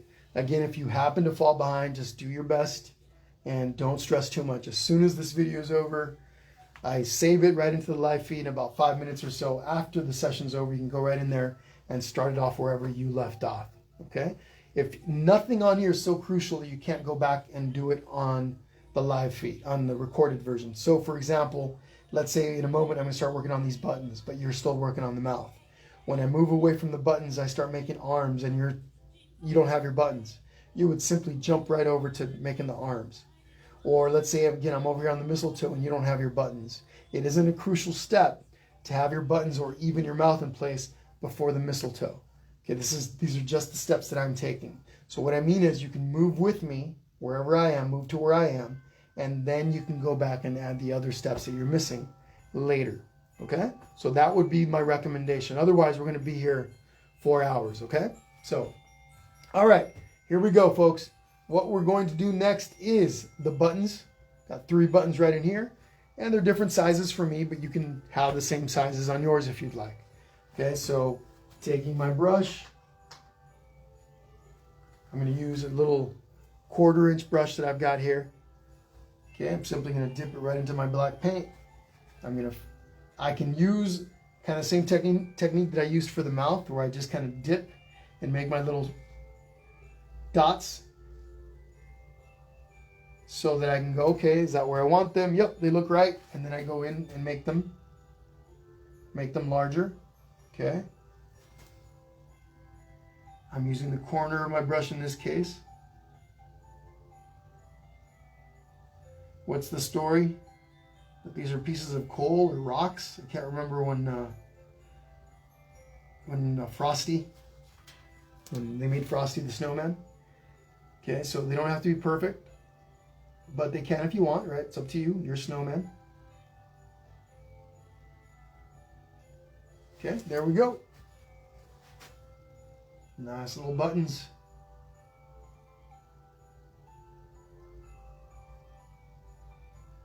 If you want more control, then you would take a smaller brush. little skinny liner brush and do the same thing. I can take a little liner brush to clean up my edges.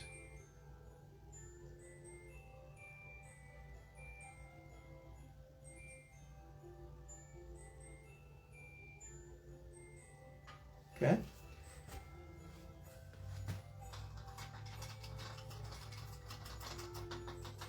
Okay, work on that for a minute or two. We're going to move over to the arms in just a bit, and then we're going to come in and add some detail to the scarf. All right.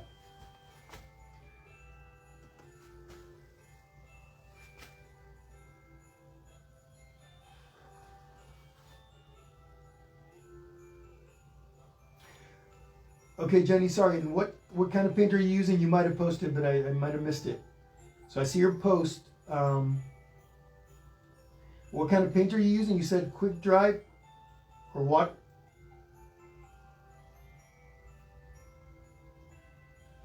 Huh, it looks like the K with the white, with the paint peeling off. So I don't know why the paint would be peeling off. Are you painting on a canvas?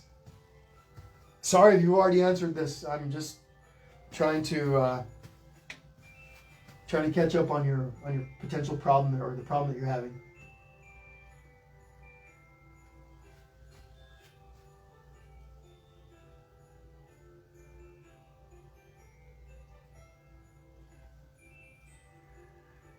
Interesting that you have peeling paint.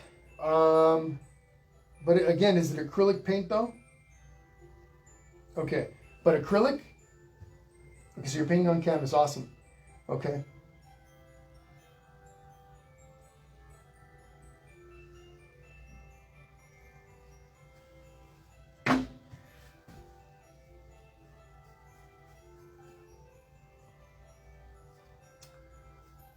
All right. Hopefully, oh, so strange, Jenny. Yeah, I'm not sure what's happening. If you can, send me a picture on Messenger, okay? Send me a picture on Messenger. If I have a chance, I'll take a look. See if maybe we can figure out what's happening. Okay, weird. Acrylic paint and it's flaking off. Yeah, I'm not sure why it would be doing that. All right, folks, here we go. So maybe we'll get it figured out. I see people are trying to help in the comments. Okay, fantastic. So here's what we're going to do next. We're going to work on our extended arms, okay? So they're outstretched little branches, right? Just basically what they are. A couple of branches there. So what I'm going to do is I'm going to show you my technique. What the best thing is, anytime we're working with branches, skinny lines, etc., I always recommend starting with lines that are smaller, okay, smaller, skinnier than what you're going to end up with. The reason we keep them really skinny is because it helps, because if you make them too large, too thick, too fat, that's a lot harder to fix. So I'm going to take my liner brush, one of my little liner brushes. I'm actually making a mixture of black and brown. So it's going to make a really dark brown. You could have brown branches, you could have dark branches for the arms, it's up to you. Okay, but what I'm also going to do to my mixture here, again, I got some black and some brown that I mixed together to make a really dark brown. I'm also going to dip my brush into my water. Okay, I'm going to do this. Bring a couple of these drops of water into my mixture. So I'll take that water, mix it into that paint really well. I don't want runny paint though, so what I like to do is once I've mixed that paint, the water and paint together, I'll hold the plate up like this. If I see any paint running, if I start to see any drips or runs, I need to add a little bit more paint to the mixture. Okay, again, we don't want runny paint. Skinny brush. What I do is this. Whenever I'm ready to start painting, I will take my brush, I'll press it up against the plate, and I'll spin it. Okay, when I do that, the point gets really skinny. Now I'm able to make small lines. What I'm going to do is I'm going to start with this hand over on that side. And I'm going to start with this part of the hand right here. So from here down, okay, is where I'm going to do my lines. I'm going to start my line from here down. It's not going to have the hand yet, the fingers. So somewhere over here, everybody's hands are going to be different lengths. But what you want to do is this: before you start your hand, You want to see where it's going to come out of. So my hand is going to come out from right here. And so I'm going to kind of visualize where that hand is going to end up. So about right here. Unless I want it to be maybe slightly out at an angle, which I can do. So again, this is where it's going to start. It's going to come up about right in here. So what I'm going to do is this. Drop a little dot. Let me lower the volume just a touch on my music. A little dot right in there. And that's about where this part of the hand, where the hand's going to start. So the arm's going to come up, stop about right here, which is this part in here. So I also want to make a little mark down in here. So this point is going to connect to this one. Remember, it's a branch. It doesn't have to be perfectly straight. There can be a slight crook to it. All okay. But the main thing that I want you guys to watch is how skinny a line I make. So again, I can take my hand, I can do this. I can also take my finger, or even the side of my palm. All this is dry, so I can wipe my hand across like this, swipe my hand across as I make this line. So I'm going to connect the 2 points from here to here. Nice and skinny. Okay, let me do that again. Skinny line, slight crook or straight, doesn't really matter too much. Okay, but nice and skinny at first. I'll take a little step back. I'll look at it, and if it's what I want, now I can add a little bit of thickness. Now the branch is skinnier from the top, and it gets a little wider as it gets down towards the bottom. So what I'll do is from right about in here, I'll slowly start to add a little thickness to my branch on each side. Okay, something like that. Down here, the little arm connects to the body, like right about there. The little branch is stuck into my snowman, right? Okay. So again, the idea is that you have a skinnier point up here and it widens out as it gets close to the base. From right here, we're going to draw a little line. We're going to change the angle now. We're doing the first, this little finger on this side. Part of the hand or finger, whatever you want to call it, part of the hand. Okay, like that. Almost looks like he's got a fork. Then on the other side. Okay, pretty basic, pretty simple there. Let me bring you close up.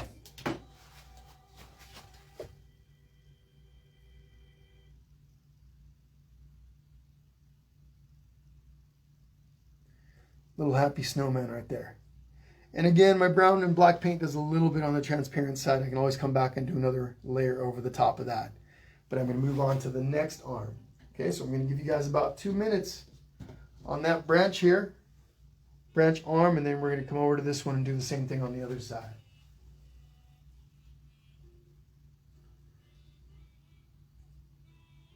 Interesting, Jenny. Okay, hopefully it works out. Yeah, it's an interesting...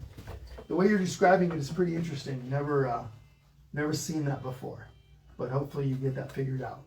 Okay? Sorry you're having problems there. Sounds like no fun. But also, yeah, it could be too many layers. Could be too many layers. Mayra Quinones Ledesma says, thank you. You got it, Mayra?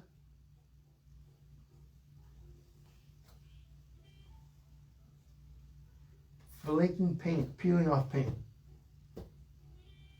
Interesting. Yeah, like I said, I've never experienced that, but yeah, I suppose it could happen. Also depends on the type of paint that you're using, you know. So, but all right, everyone, let's do the next arm. And again, folks, if you're back here somewhere with the mouth or the cheeks or the nose or what have you, you can jump ahead.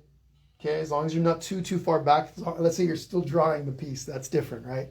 But you could jump ahead and watch and even work in the arms. You can always go back to the nose. You can always go back to that mouth. You can always go back to the buttons. Okay, this isn't a crucial, everything on here isn't so crucial that you have to be exactly where I am or you don't have to have the previous steps all done to be able to move to the step that I'm on now. Okay, so again, just move with me, go back and do the other stuff when you get a moment. So other arm over here. Where's my arm going to come in? Right about in there. Where do I want that arm to go? Well, that's a good question. Where do I see that arm ending up? So the wrist part, this part in here it's gonna be about right in here. So I'll just drop a little dot. Again, that little dot helps me visualize, but if I don't like it, maybe I want to move it forward in closer to the snowman or further out, I can wipe that off pretty easily. I'm going to give this one a slight curve. Slight, maybe comes down a little bit, then it angles over a tiny bit. Okay, again, after all, it is a branch. So come down, nice and skinny, then I curve it in toward the body. Skinny at first, that's the trick.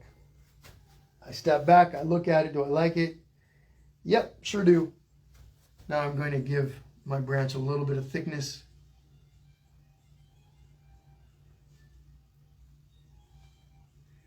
A lot of little steps, folks, I know. And, you know, it can feel a little bit overwhelming, but don't stress. Just relax. It's not the end of the world. If you, for whatever reason, you end up with something you don't like, you can always come back and do it again. Okay? And I can almost guarantee you that a second time you would improve. That's how this works, especially because you're painting the same thing. Okay? You're just doing the same thing over again. So let me add a little more thickness here to my branch at the bottom, or close to the base, a little thicker. Maybe it's got a little nub right there. Why not? It's a nice thing about branches. If you make these little, let's say you make a mistake and you have a little part that sticks out somewhere, you can turn that into a knot. Okay, so here we go. Here's the top of my hand. 2 little lines. We're going to work the one on the inside first. There we go. Other side. There we go. Snowman has 2 little hands now. Would you look at that?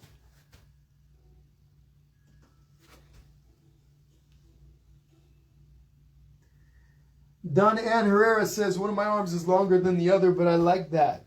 Yep. Perfect, Donna. Yeah, they're branches. Again, the branches, it's a snowman. They can be different lengths. Absolutely.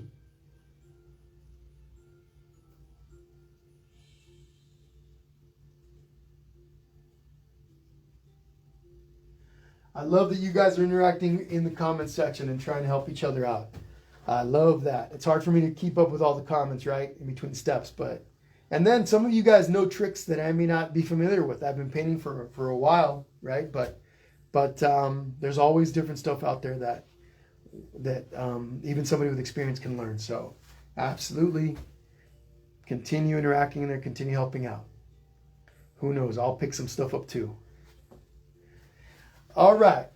Work on your arms for just a little bit. In a moment, we're going to come in here. We're going to add the stripes, details in the scarf.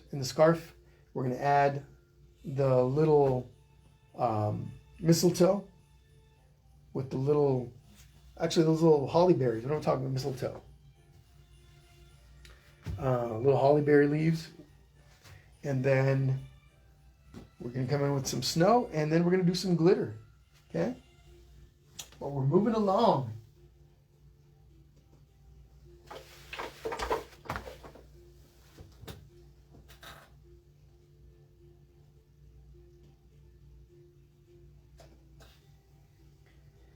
Snowmen are not supposed to be perfect. That's exactly right, Sheila.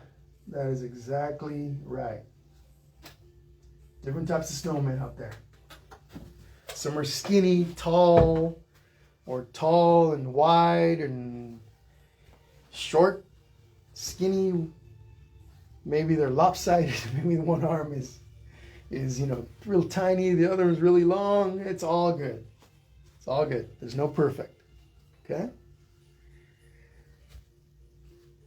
Take a moment, folks, to catch up with the arms, and we're going to continue here in just a moment with the scarf. I'm going to turn up the music a little bit while I take a drink of my water.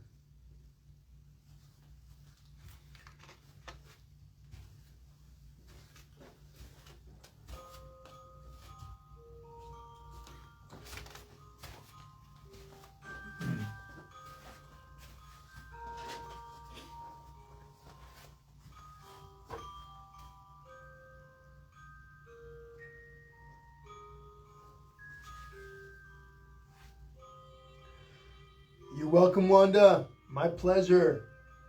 My absolute pleasure. Have a good night.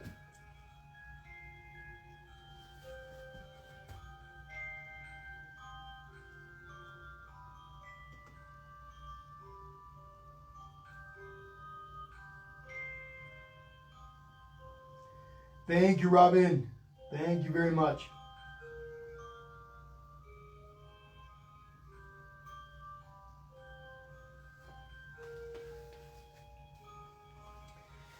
And then, folks, I just want to remind everyone that I have lots and lots of videos. I don't know how many. I started this whole...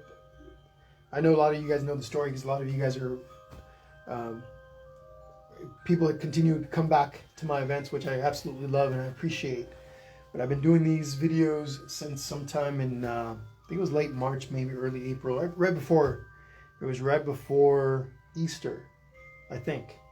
And I've done a video, at least one video every week, but typically, especially towards the last couple of months or so, it's been more like 2-3 videos a week, and a lot of them are kids-centric paintings, and then of course I've got the all ages ones like this one, but you can find those under the live tab on the main Painting with Jesse page. Every video that we've done is there for you guys to go back and paint along with those, and of course you can pause, forward, back up, all that good stuff at your convenience. So just want to remind you of that, okay? Kelly, first time here, really enjoying it. Thanks to all of you guys that are first timers. Welcome to all you guys that are, that continually come back and paint with me. Like I said, I love it. But to all you first timers, welcome. I hope you're enjoying it. And if you guys could all really help my page by sharing it with your friends, right? But when you post your pictures on your Facebook, you guys can give me a shout out, mention the page, and invite people to come and paint along. That would be amazing. You guys would help the page grow. So, if you guys could do that, that would be awesome. Sorry, I've got a little commercial here that I got to get past. I switched channels here, or pages, YouTube channels. Let's get a little bit of a different vibe of Christmas music going. But anyway, if you guys can help that way, that would be fantastic. You guys can share the page. Invite friends. This is open to everybody. And then, of course, for those of you that are able to, I've got my virtual tip jar information right here. Venmo, PayPal, and Zelle. If you happen to use Venmo or PayPal, it's at Painting with Jesse on both, and you'll see my picture on there. Do not send me anything if you don't see my picture on either one of those. And then Zelle is just my phone number, okay? So anyhow, this information, like I said earlier, is in the description of the video. All right, everyone. Let's move on to the next step. We're getting close to the end here. And what we're going to do next, we're going to take a little liner brush. One of our small, skinny brushes. And I don't know about you guys. You guys could obviously create a different design if you'd like. But I'm just going to take a little bit of white paint. And I'm going to make the lines on my scarf. Okay? Nice, long, curvy lines. They go from one end to the other, right up to the knot. So from the left edge, right over the knot. And again, you could use my little trick where you put your hand down and use that to help you stabilize your hand. You can also do this where you put your pinky down as long as all this is dry. You would put your pinky down or your knuckle even like this and just draw a nice little curved line that goes over like that. If you need to add a little bit of water to your paint to make it a little easier to work with, flow a little bit better, you can do that. I've got some dark blue paint that mixed in with my water right from earlier. So it's a dark, kind of a dark hue, blue-gray. But that's okay. I'm not too worried about that. It's light enough where I can work with it. Otherwise, I'd use clean water for this, but to avoid, having to go and get clean water, no big deal. I'm just going to do this. I added a little bit of water to my paint, and then here we go. You can have as many lines across it as you'd like. As I get over to my knot, I'm going to try to make my brush line a little bit skinnier. Maybe a little thicker over here and a little skinnier as it gets over there. Either way will be fine. And I'm going to do one more.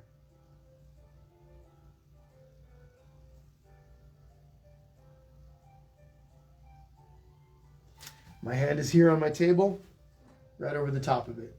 Okay? Now I'm going to take, I've done the 3 stripes across. I'm going to take some curve, these lines right here, curve them. Okay, again, we're using our brush strokes to create that depth, that dimension. A little bit of a 3D effect.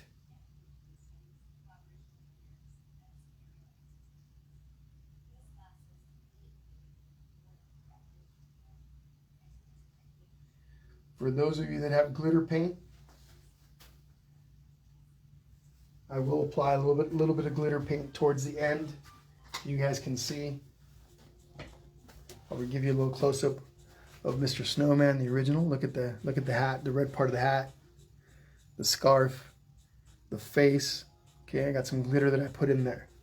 If you don't have glitter, that's okay. I'll show you the type of glitter that I use, and you can always pick some up. I get mine from Michael's. Typically, I'll pick mine up at Michael's, but Hobby Lobby has some. You can also order the stuff online. I'll show you the stuff that I use. Okay, so there's my little stripes. I'm going to do the same thing to the knot, but watch what I do with the knot. So I'm going to have 2 lines. One that goes like this, curves up and over, and the one that curves down like this. Okay, actually, for consistency's sake, I'm going to have 3 lines, but watch my first line. Nice and curved. Okay, like this. The one that I put across the middle is going to be slightly curved, and it could be slightly curved either up or down. Doesn't really matter too much, but it's mostly straight. Okay. Then the one that I'm going to put at the bottom is going to be curved downwards.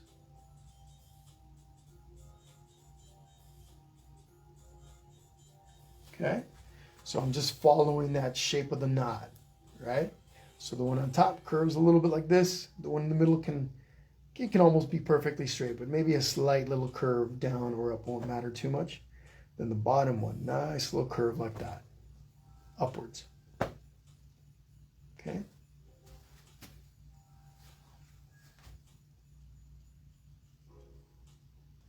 Work on that for just a minute or so as I prepare my white paint a little bit.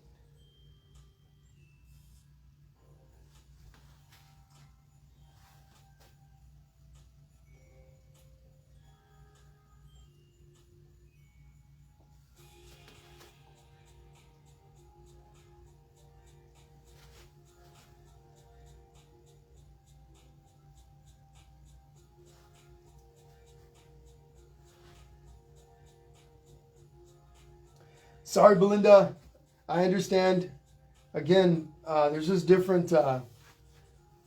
There's different levels to this, different speeds and stuff. And yes, everybody paints a little bit of a different pace. There are lots of newer people today, and I totally get it. But you know, if we want to, we could extend this out to 4 hours, and I'm gonna lose a lot of you guys if I did that, right? And I know I've got a lot of people who would be like, let's go 4 hours, no big deal. But I try to keep the videos to inside of 3 hours. I think it's a pretty good length of time to paint. And not only that, but a lot of people start getting a little bit of painting fatigue, right? So do your best. And I understand that it might be a little fast for some of you guys, but don't worry about that too much. Just go back and watch the video, the recorded session, and you're good to go. Wherever you want to go and start that off at is perfect, right? So do your best, try to keep up, and just know that video is available for you. Okay, I'm going to take a little line right in here. Right across, goes like this. Okay. And then I'll do the same thing down here. And we do have lots of novices, a lot of novice people come and paint. I would have to say that the vast majority of people that join me are newer painters with little to no experience. So it is though that, I mean, I get some people telling me to speed it up sometimes. I've had some people in some of my past videos, and maybe here too in the comments, I don't know. Like I said, I can't keep up with all of them, but that tell me to speed it up. You're going too slow, speed it up. So it's all about, what you're comfortable with. Okay? But all right. Now I'm just going to make some nice little curved lines downwards. Curved lines downward. Okay?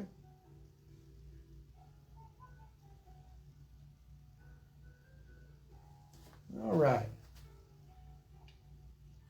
And I like that. Oh, forgot my downward lines in the knot. Right in here. Curved. Okay? But for those of you that are really new, just remember that practice, just like with everything else, practice will improve everything. You'll also paint a little bit faster, if that's what you want.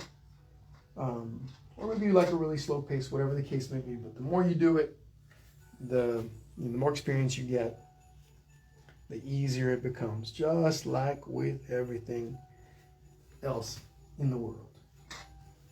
Okay? All right, guys, take a look. Make sure you've got everything. I'm going to give you guys a couple minutes. I know that the scarf might be a little tricky. We're going to move in to the holly berry leaf up on top. And then we're going to add some snow, some snowfall, some of the snow that's accumulated on the hat and on the branches. And we're good. All right, I'm taking a look at your comments here. Awesome, Susan Bumpus. Definitely send me a picture. I appreciate you being here. Laura Grimes, Herman says, thank you. Love the class. Well, very happy, Laura. Thank you. Thank you for your comment. You got it, Miranda. My pleasure.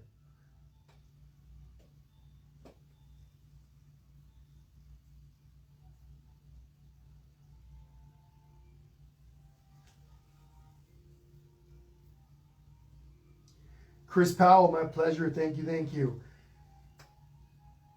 And in Austin, painting with her mom, Kitty, in Mukwonago. Is that right? Mukwonago. Hopefully I'm pronouncing that. Where is that, Kitty?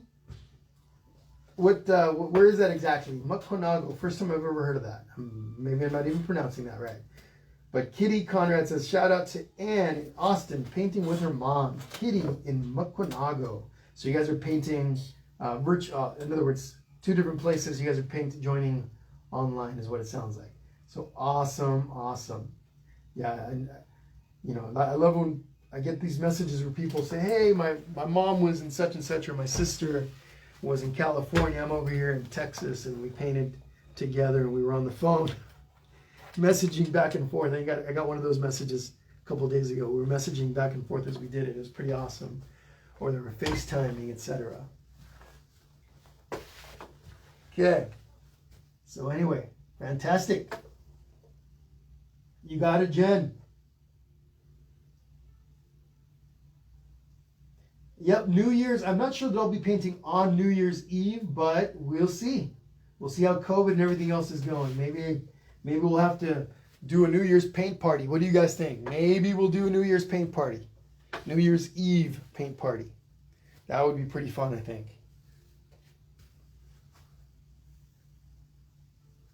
Okay, guys, so let's go. Let's move on. Let's finish up here. We're going to start with the little leaves right in here before we add the little holly berries. So, little skinny brush, some green paint. I recommend, if your paint is a little thick, add a little bit of water to it. Mine's been sitting in my plate for a minute. Actually, for a few minutes, of course. And it's dried out a little bit, so maybe I'll take a little water. We'll see right now once I start to paint. I'll decide whether I need to add a little bit of water to the paint. But I'm going to start with this leaf up in here. Maybe I'm going to make this one a little bit larger than on the original, so it's easier for you guys at home to see this. So we're going to start with the very top part. And I drew a couple of dots. First I put it there and I said, let's make the tip of that leaf a little bit higher. So I adjusted and added a dot here up on top. Okay, so I'm going to start with a little, like if I'm drawing a triangle. Okay, the tip of the triangle, right? Actually, let me see if I can do this up close to the camera. All right, hopefully, let's see, hold on. Right there. Maybe it'll make it easier for everyone to see. So I've got a little point, and then I come down on each side. So on the left, I'm going to draw this out first. Little triangle. Okay?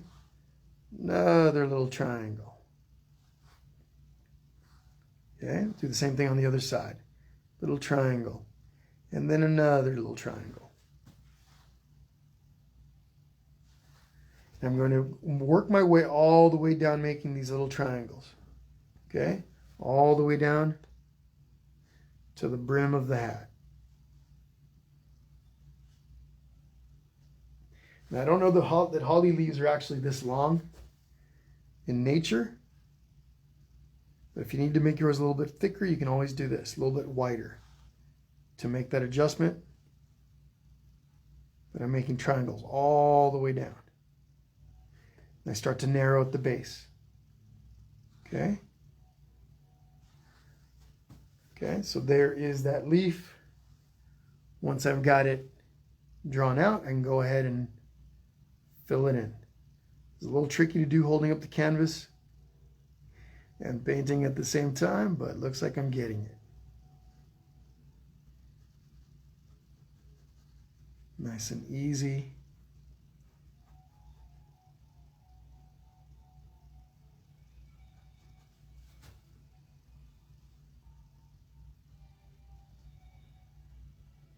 All right.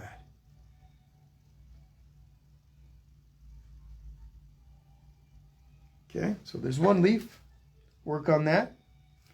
Now there is a difference between this one and that one. That one's a little narrower, a little longer, especially at the tip. But that's okay. Still works.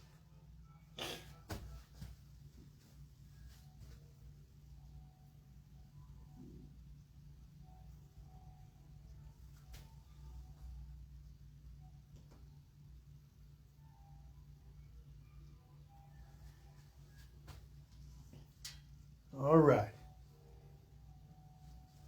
For those of you that are leaving, because you got to take off, you're done painting, maybe you're done with your painting, or, you just don't have a chance to finish right now.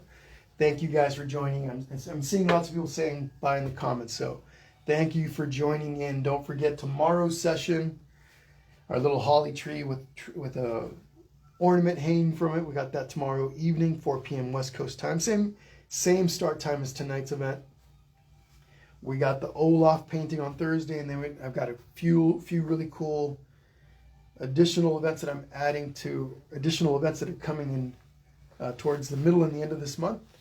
So make sure you guys like the page so you get those notifications, okay? And then, of course, like I've mentioned already, if you're interested and are able to, I've got my virtual tip jar information in the description of the video, okay? You guys could help out with the page with that, and it's greatly appreciated.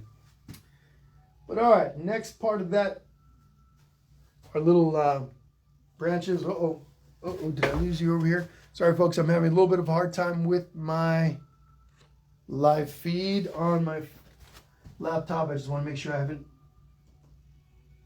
I haven't lost you guys. It looks like I'm still okay. Let's see. Let me know in the comments, folks, if you can still see the video. I want to make sure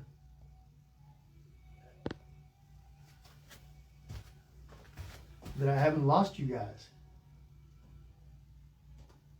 I think we're okay, but bear with me, folks, while I figure this out.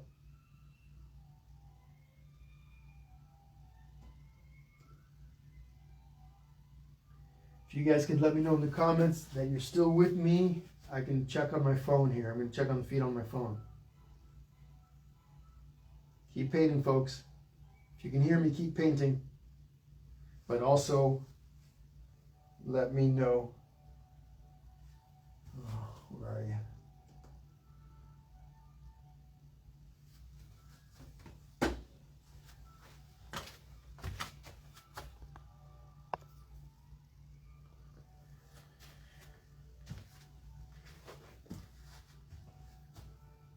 refreshing the screen on my Facebook.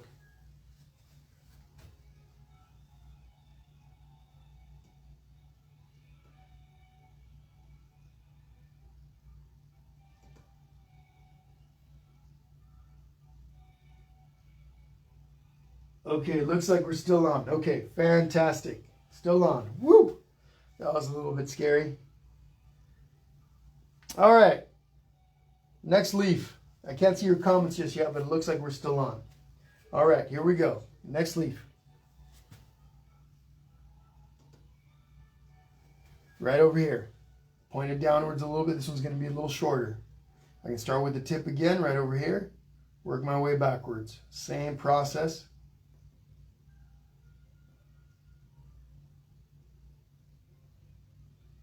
And the little leaves connect. Okay, right in there. Okay.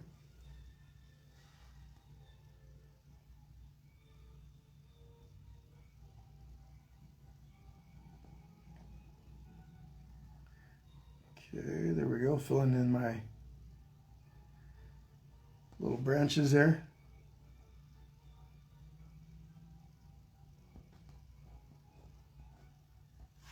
Okay.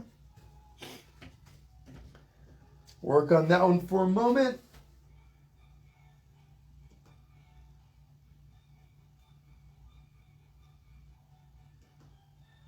So we'll try and get the comments back up.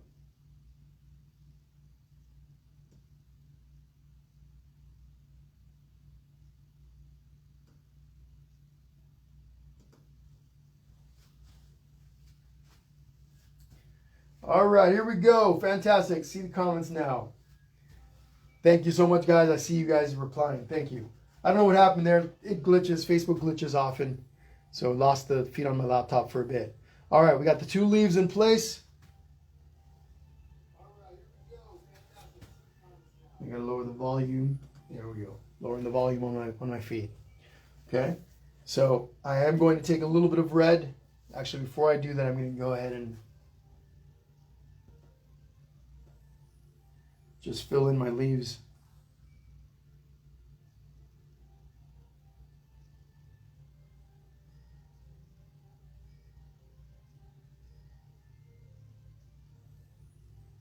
There we go. Perfect.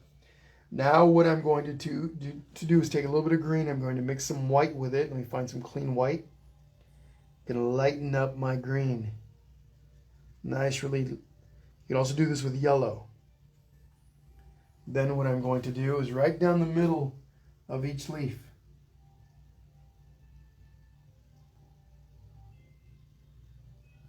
Little line across like that.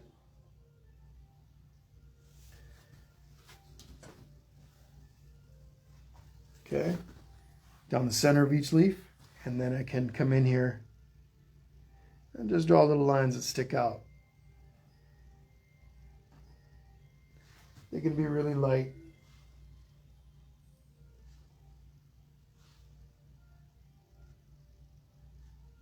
Sticking out from the center.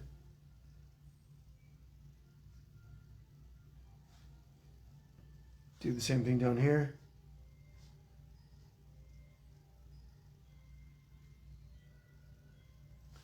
There we go.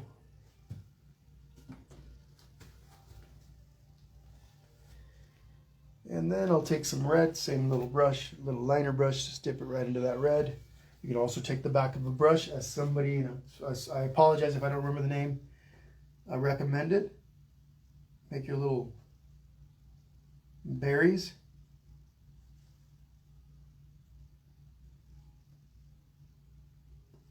Okay. There are my little berries.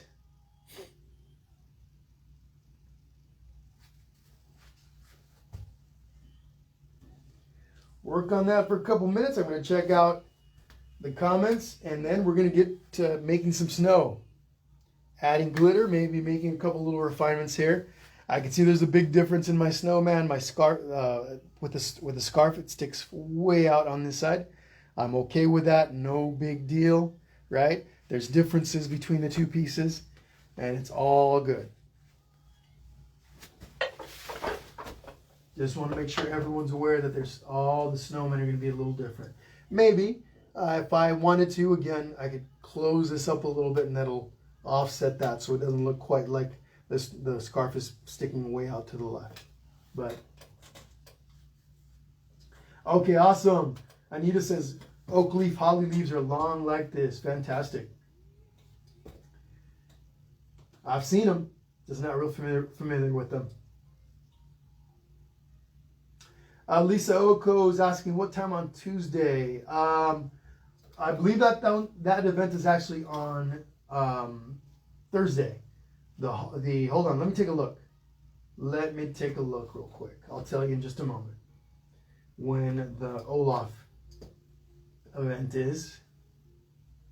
Maybe she's right. Maybe it is Tuesday. I don't know.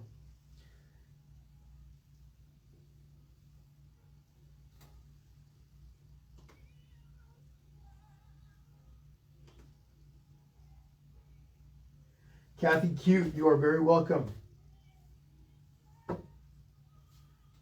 Thank you, Linnea. I appreciate the comment.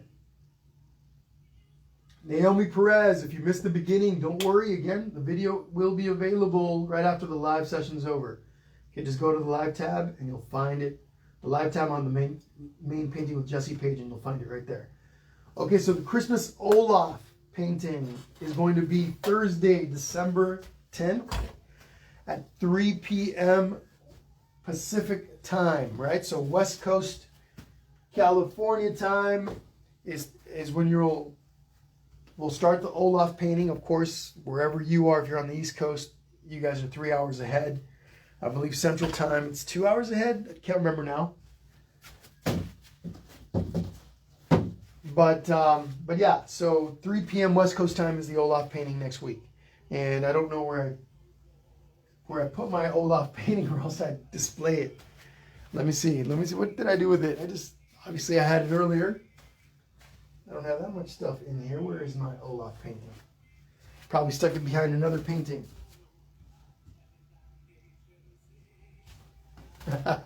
All good. It'll pop up right now. It's probably looking right at me and I just don't see it.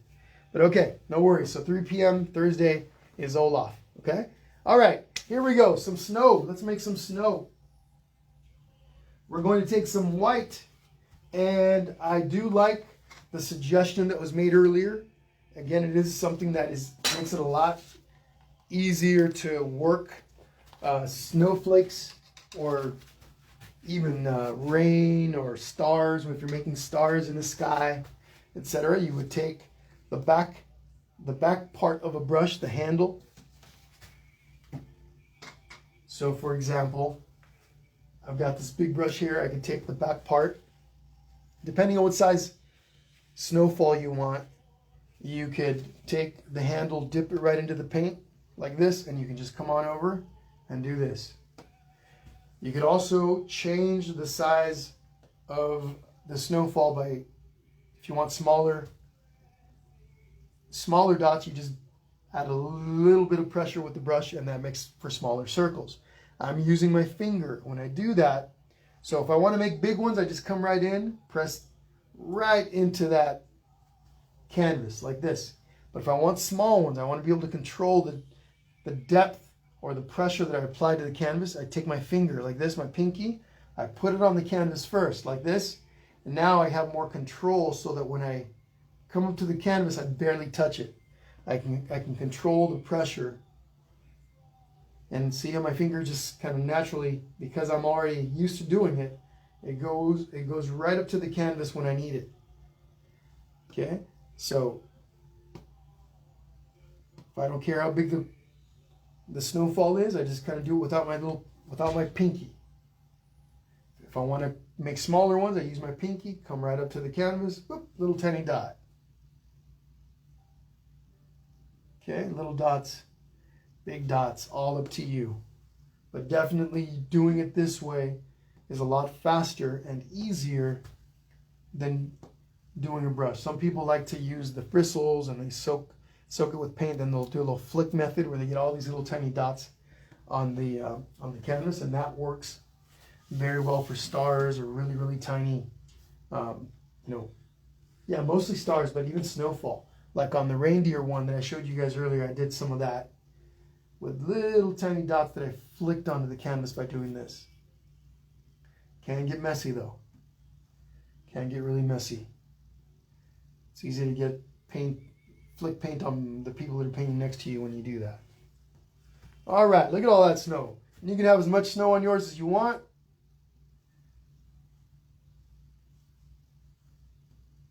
Okay. Once we do that, we're going to add some snow to the brim of the hat, to the top of the hat, again, to the branches. We're getting there, folks. We are getting there. So work on your snow for a moment. And we're moving on to the next step, and we are almost there. Woohoo. Lynn, you are very welcome. My pleasure. Thank you for being here today. I appreciate it. Please don't forget to send me pictures. Send them to me via messenger, okay? And then again, if you can include pictures of yourselves holding the canvas, even better. But if you want to send just pictures of your painting, that's okay too. Sue Williams Brown says, Newfoundland here, so after 11 p.m. already. Wow. Jamie McGuire, thank you for the tutorial. I finally got mine down while I'm multitasking with a 3-month-old. Me and my 5-year-old had so much fun. We'll definitely follow. Check. Whoops, lost the previous videos. Looking forward to more lives. Okay, awesome. Thank you. You're very welcome. Mary, you're very welcome. Thank you, Tara. But all right, guys. I got my big brush right here. You don't need this big of a brush. You can actually, it's probably easier and better to do it with a smaller one, more control. Okay, less chance of making a bigger, adding white to a bigger area than what you really want. So one of my smaller brushes, I just grab a gob of paint. Right here on the brim, I just come on over and apply paint to the edge there. Okay, over the top, same thing. Just gob it right on, make it thick. Pick your spots wherever you want. Maybe yours has a lot more snow than mine does. All good, right? You make your own little choices, whatever makes you happy. It is your painting. Right here. Got a little snow right in there. Our snowman looks nice and happy. Oops, look at this. I got a little bit of drip. I'm not sure where that came from, but I got some water. Must have been on one of my earlier brushes. Might have had a little bit of paint or water on a brush, and it had a little droplet that landed there. That's okay. This is easy to fix. I can come in with white paint and do this. It was a really light spot. Well, I'm going to add some more paint to that spot from earlier where I removed that red splatter and it took off some of the paint from underneath. Okay. We also have a little bit of paint on the branches. I got some right there. Got some on the inside there. Why not? Little arm has some right here. Right over here.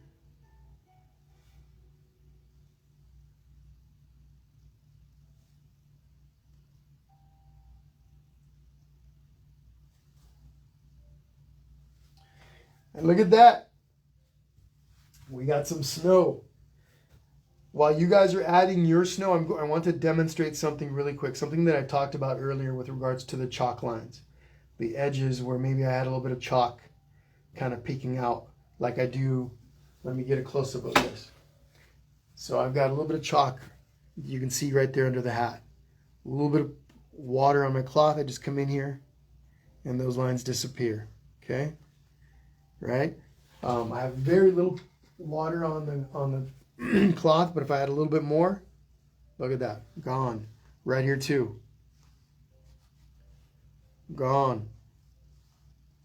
Okay, if I was to come in here, do this same thing here, look at that, chalk disappears. So if you have any chalk left over, if you use chalk and you have some of that on your edges, wait till it's completely dry before you do this so you don't accidentally rub some paint, wet paint, and spread it to areas where you don't want it to go. Do this technique where you just come in and those lines disappear. Okay, so work on your snow for another minute or so. I'm going to talk about glitter in just a little bit, For those of you that aren't familiar with the glitter paint that I use, I'll show you the brand. And you guys can decide to get some if you want, all up to you. So, but the other thing that I was talking about, closing the gap here where I've got this big gap, big space between the white and the black where the hat is. I can come in here and I'd be safer to do it with white, but I can come in here and just fill all those in. I'm not going to do that now. I could always come back and do this later. If any of you have any of this, this is how you would do that. You would close the gaps, pick the color on either side, and use that color to close the gap. Okay? Maybe like up in there. You guys can't see it probably from how far the camera is away from the canvas, but right about in there. Again, here the white, where the white and the red meet up. If I want to, I can fix that up. Okay? All right, let's talk about glitter. So again, glitter is optional, but glitter, if you have it, is fun to use.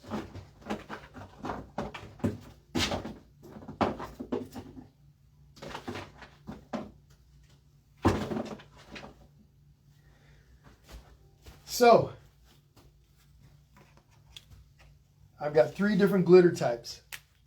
And I usually pick these up right here. Not 3 different glitter types. I got 2 glitter types right here. Actually, give me 1 sec while I find... There we go. This Deco Art. Okay, this is one of the my favorite kind of glitter to use. Glitter paint. Deco Art is the brand. It's called Craft Twinkles. Craft Twinkles. I picked this stuff up at Michael's. This stuff is pretty awesome. My favorite type of glitter paint to use. My second favorite, it's also from Deco Art. It's this Galaxy glitter. Okay, Deco Art is the brand. Same thing. You can pick these up. These are relatively cheap, especially if you buy them with the coupons. I think with this one here is about $1.50 or so with a coupon, and this one's says $5 right there at Hobby Lobby, but coupon is almost half of that. So the way that we do this, we brush it on just like paint. I'm going to take some of this, pour right onto my plate. Okay, got a good amount right there, accumulated there. And, it's basically glitter floating around in glue. Okay, and the tips, if you're not familiar with it, you want to apply it only to areas that are dry on the canvas. You don't want to apply this glitter to wet areas. You also don't want to use a brush that has wet paint on it. The paint will mix in with the glitter, and it'll make the glitter opaque. It'll dull it. It won't be as nice and as shiny as it can be.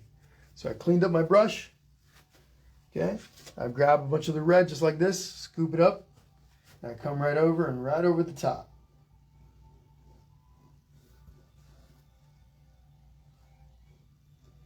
And you can use as much or as little as you want. You can actually also thin out if it's too much glitter. If it's too dense, you can add a little bit of water, put it into the glitter here, mix it in, and it'll thin it out a bit. Most people that I know that join me on my personal or the in-person paint parties that I often do, especially pre-COVID, they love glitter. Most people do. The more the better is what they tell me. So, but anyhow, to thin it out, you could use a little water.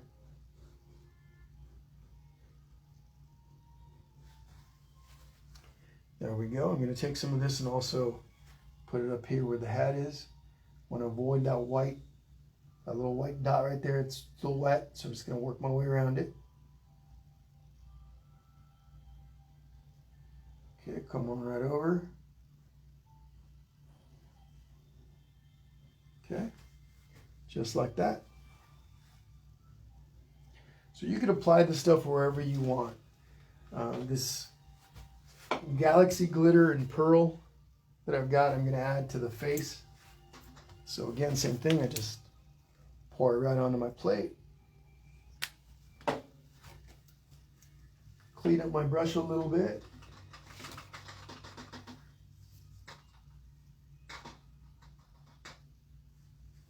Don't want that red glitter to mix in with my pearl glitter Although you can make some really cool mixtures by mixing colors of glitter. In this case, I don't want that. So grab my glitter.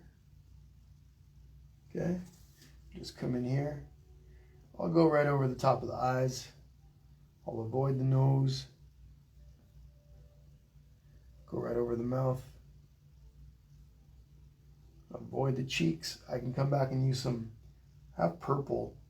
I don't have any pink right now, but you can come around and add some pink glitter to the cheek, to the rosy cheeks there. There's all kinds of colors. And generally you want to match up light colors, right? So if you got purple in your painting and you got purple glitter, that's where you would add that purple. Generally. You can experiment and have some fun though. All right. There we go. Let's take a look at that. You can also layer this stuff and it gets a lot more intense, a lot brighter, a lot shinier, right? So there you go. If it was dry enough, I would come in with that same, I could come in with that same pearl glitter and add it to my snow. Apply it to the snow. I could add gold to the arms, so on and so forth. The very last thing, two last things that I would do. One is I would sign my piece. I would sign my painting. Normally I sign my painting at the bottom, and I didn't sign the original there either. That's all right. I'll get that in a little while. So I'll take a little bit of red. Maybe I'll mix it in with my pink on my messy plate. Whoops, let's clean that brush up. So I'm going to sign my piece. Once I sign the piece, I'll flip it over on its head and I'll do the bottom edge. Again, I like to paint my edges, right? Don't want to leave my bottom edge with no paint and everything else is painted. So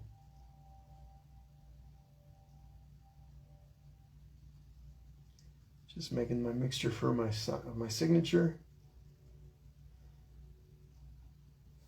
I like to use my last name.